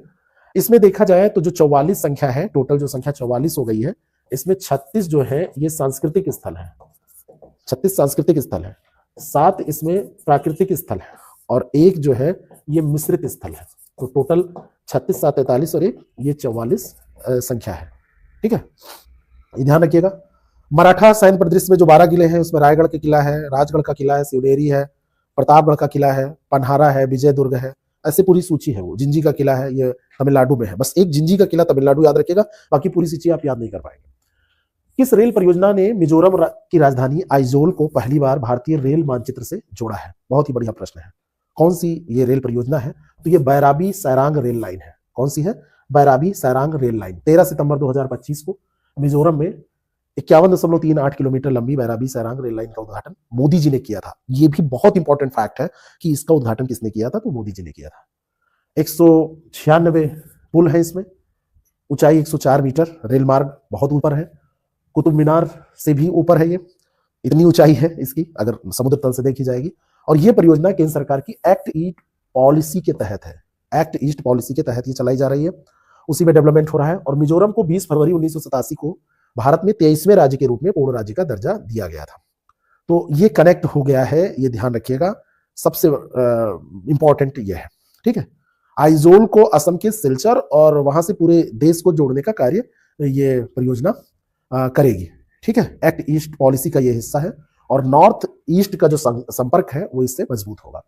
स्वच्छ सर्वेक्षण 2024-25 पुरस्कारों में 10 लाख से अधिक जनसंख्या वाले शहरों की सुपर स्वच्छ लीग में किस शहर को प्रथम स्थान दिया गया? तो कौन सा शहर है? द्रौपदी मुर्मू जी ने इसको दिल्ली के विज्ञान भवन में ये पुरस्कार वितरित किए थे। और स्वच्छ सर्वेक्षण पुरस्कार का ये 9वां संस्करण था, ठीक है, 9वां संस्करण। और इसमें कौन पाएगा? वो अपना इंदौर ही है, लगातार 8वीं बार सबसे स्वच्छ शहर घोषित किया गया है। सुपर स्वच्छ लीग श्रेणी में पहला स्थान, पहली बार इसे इस वर्ष पहली बार शुरू की गई सुपर स्वच्छ लीग श्रेणी में पहला स्थान मिला है। स्वच्छ सर्वेक्षण 2024-25 की थीम कम उपयोग, पुनः उपयोग और पुनर्चक्रण। कम उपयोग करें, पुनः उपयोग करें, पुनर्चक्रण करें। 3R, रिड्यूस, रीयूज और रिसाइकिल, ये थी। स्वच्छ भारत अभियान की शुरुआत 2 अक्टूबर 2014। फिर से यहां पर मैं आपको रिवाइज करा रहा हूं जिससे कि आपको ध्यान रहे। तो सुपर स्वच्छ लीग जनसंख्या के आधार पर शहरों की जो 5 श्रेणियां उसमें रखी गई थी, तो उसमें कई पुरस्कार दिए गए। और जैसे स्वच्छ शहर प्रेसिडेंशियल पुरस्कार, विशेष श्रेणी में गंगा, है ना, ये पुरस्कार दिया गया। तो इसमें सुपर स्वच्छ लीग शहरों में 10 लाख से अधिक जनसंख्या में पहला पुरस्कार इंदौर को, दूसरा सूरत को और तीसरा जो मिला है वो नवी मुंबई को मिला है। ठीक है, ये इसको फर्स्ट मिला है, ये सेकंड मिला है और ये इसको क्या मिला है, तीसरा मिला है। और जो इंदौर को मिला है ये 8वीं बार मिला है, कंटिन्यू 8वीं बार ये मिला है। ठीक है, और 3 से 10 लाख की श्रेणी में देखा जाए तो नोएडा, उत्तर प्रदेश को, नोएडा को एक पुरस्कार मिला है, ये भी ध्यान रखिएगा। ठीक है, तो उत्तर प्रदेश का इसमें नोएडा है। स्वच्छ श्रेणी के पुरस्कार भी जनसंख्या के आधार पर कैटेगराइज किए गए। 5 श्रेणी में 10 लाख से अधिक जनसंख्या वाले शहरों में पहला पुरस्कार, स्वच्छ श्रेणी के जो पुरस्कार है उसमें अहमदाबाद को, दूसरा भोपाल को और तीसरा पुरस्कार इसमें लखनऊ को मिला है। ठीक है, तो स्वच्छ शहर श्रेणी में भी अगर देखा जाए, स्वच्छ शहर श्रेणी, स्वच्छ शहर श्रेणी, तो लखनऊ को इसमें तीसरा पुरस्कार मिला है। लखनऊ, ये 3rd पुरस्कार इसको मिला है, मतलब तीसरा स्थान मिला है। पहला है इसमें अहमदाबाद, अहमदाबाद के बाद भोपाल और फिर तीसरा लखनऊ है इसमें। ठीक है, आगे बढ़ते हैं। राष्ट्रपति फर्डिनेंड आर मार्कोस जूनियर की भारत यात्रा के दौरान दोनों देशों द्वारा जारी स्मारक डाक टिकटों पर किस फूल को प्रदर्शित किया गया था? बहुत ही बढ़िया प्रश्न है। ये राष्ट्रपति फर्डिनेंड आर मार्कोस जूनियर, ये फिलीपींस के राष्ट्रपति हैं। कहाँ के राष्ट्रपति हैं? ये फिलीपींस के राष्ट्रपति हैं। ये भारत यात्रा पर आए तो इनमें 2 फूल ये लगाए गए। तो ये 2 फूल कौन कौन से थे? गुलाब चमेली, कमल और संपागुइता, सूरजमुखी और आर्किड, गेंदा और गुड़हल। तो ये थे कमल और संपागुइता। अब कमल तो आप जान ही रहे हैं, अपने बीजेपी का साइन भी है। और संपागुइता ये भारत के प्रधानमंत्री और फिलीपींस के राष्ट्रपति संयुक्त रूप से इन्होंने स्मारक डाक टिकट का अनावरण किया है। और ये जो डाक टिकट है इस पर राष्ट्रीय पुष्प कमल है, हमारा राष्ट्रीय पुष्प भी है, जान ही रहे हैं आप। मैं याद करने के लिए आपको बीजेपी से जोड़ रहा था। और वहां का राष्ट्रीय पुष्प है संपागुइता, संपागुइता वहां का राष्ट्रीय पुष्प है। तो आप बीजेपी से मत ध्यान रखिएगा, इसको ऐसे ध्यान रखिएगा। तो एक डाक टिकट संयुक्त रूप से जो जारी किया गया, ये 2 फूल थे। फिलीपींस भारत निर्मित ब्रह्मोस मिसाइल खरीदने वाला दुनिया का पहला देश है, मोस्ट इंपॉर्टेंट है, पहला देश है। फिलीपींस की राजधानी मनीला है। एशियाई विकास बैंक, जो एशियन डेवलपमेंट बैंक है, एडीबी, उसका मुख्यालय कहाँ है? मनीला में। ठीक है, ये ध्यान रखिएगा। बाकी बहुत सारे समझौते हुए हैं उसमें, वो सारे समझौते आप याद नहीं कर पाएंगे ऐसे। नासा के साथ संयुक्त मिशन निसार उपग्रह को प्रक्षेपित करने के लिए इसरो द्वारा किस लॉन्च व्हीकल का उपयोग किया गया? बहुत ही बढ़िया प्रश्न है। इसरो और नासा का एक संयुक्त उपग्रह मिशन चल रहा है, उसका नाम है निसार। तो निसार का फुल फॉर्म आपको पता है? सिंथेटिक, मतलब इसरो सिंथेटिक अपर्चर राडार। ठीक है, तो ISRO synthetic, NASA ISRO synthetic aperture radar, Nisar यही तो होगा, NASA ISRO synthetic aperture radar. 30 जुलाई 2025 को इसको क्या किया गया था? सफलतापूर्वक प्रक्षेपित किया गया था GSLV M16 के द्वारा, है ना, GSLV M16, GSLV MK2, इसी के द्वारा ये किया गया था 30 जुलाई 2025 को। ये उपग्रह नासा के L बैंड और इसरो के S बैंड राडार का एक अनूठा संयोजन है।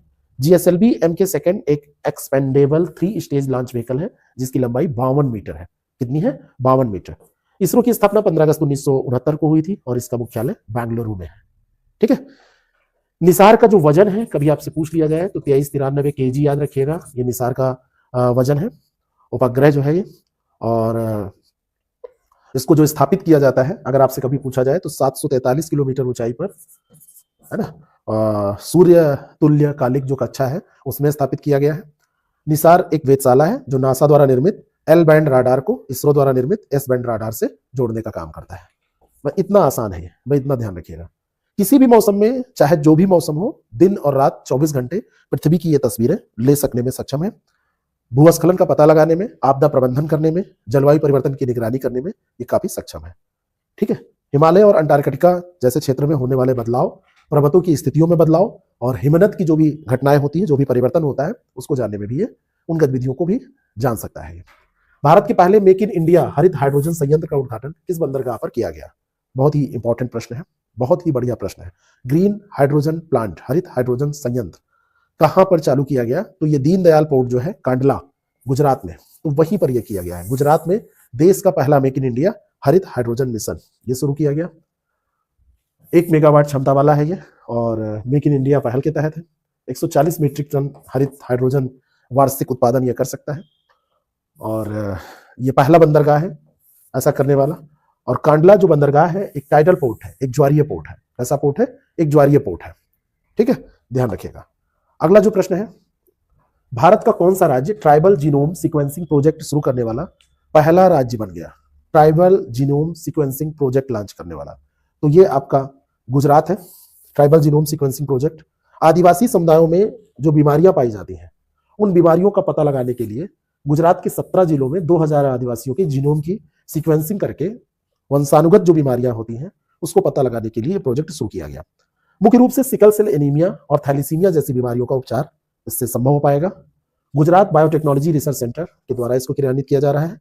जीनोम सीक्वेंसिंग किसी भी जीव के पूरे डीएनए अनुक्रम को निर्धारित करने की एक प्रयोगशाला प्रक्रिया है। अगर आपसे पूछा जाए कि व्हाट इज जीनोम सीक्वेंसिंग, तो आप कहिए जीव के पूरे डीएनए अनुक्रम को निर्धारित करने की एक प्रयोगशाला प्रक्रिया है। एनीमिया जो है और थैलीसीमिया, इसका पता इससे, यानी कि सिकल सेल एनीमिया और थैलीसीमिया जैसी बीमारियों के उपचार के लिए इसका प्रयोग किया जाएगा।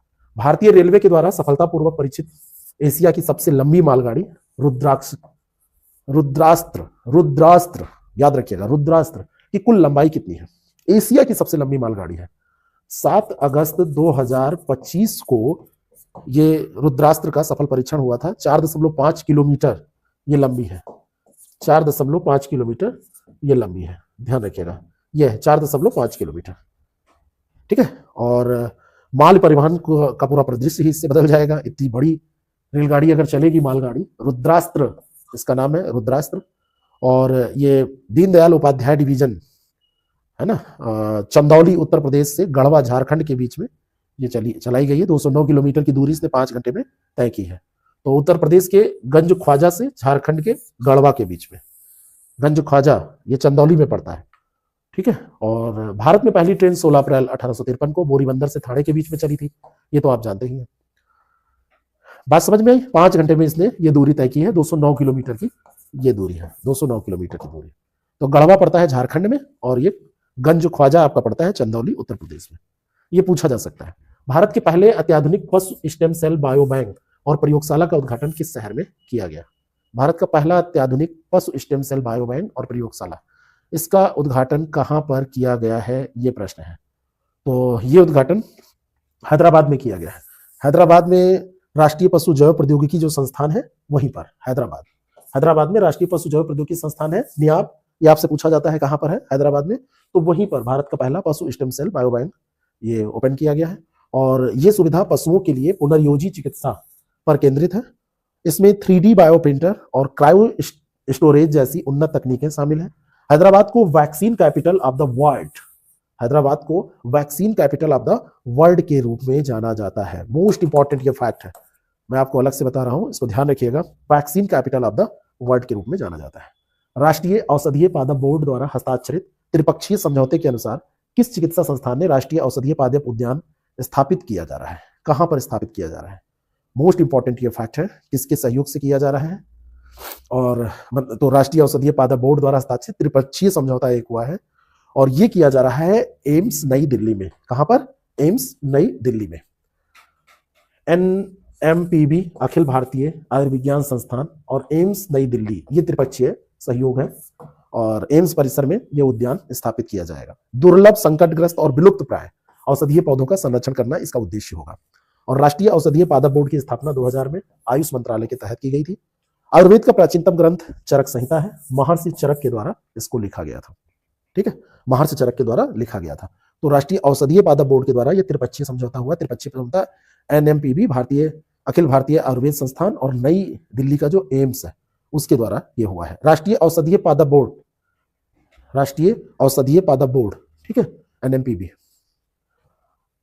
अगला प्रश्न है, आर्टिफिशियल इंटेलिजेंस उपकरणों का उपयोग करके पारंपरिक ज्ञान digital library TKDL, traditional knowledge digital library शुरू करने वाला दुनिया का पहला देश कौन सा है? बहुत ही बढ़िया प्रश्न है। और ये कौन होगा? ये भारत ही होगा। ऐसा काम भारत ही करता है, ट्रेडिशनल नॉलेज डिजिटल लाइब्रेरी। और ये कब शुरू की गई है? जुलाई 2025 में, है ना। AI आधारित पारंपरिक ज्ञान है इसमें, और इसका उद्देश्य पारंपरिक चिकित्सा प्रणालियों के दुरुपयोग को रोकना और वैज्ञानिक अनुसंधान को वैज्ञानिक डेटाबेस से जोड़ना है ना। कई बार दुरुपयोग होता है ना इनका, तो उसको रोकना। आयुर्जीनोमिक्स एक ये नया क्षेत्र है। आयुर्जीनोमिक्स एक नया क्षेत्र है जो आयुर्वेद और जीनोमिक्स को जोड़कर व्यक्तिगत स्वास्थ्य सहायता सलाह प्रदान करता है। बाकी WHO का मुख्यालय जिनोवा में है।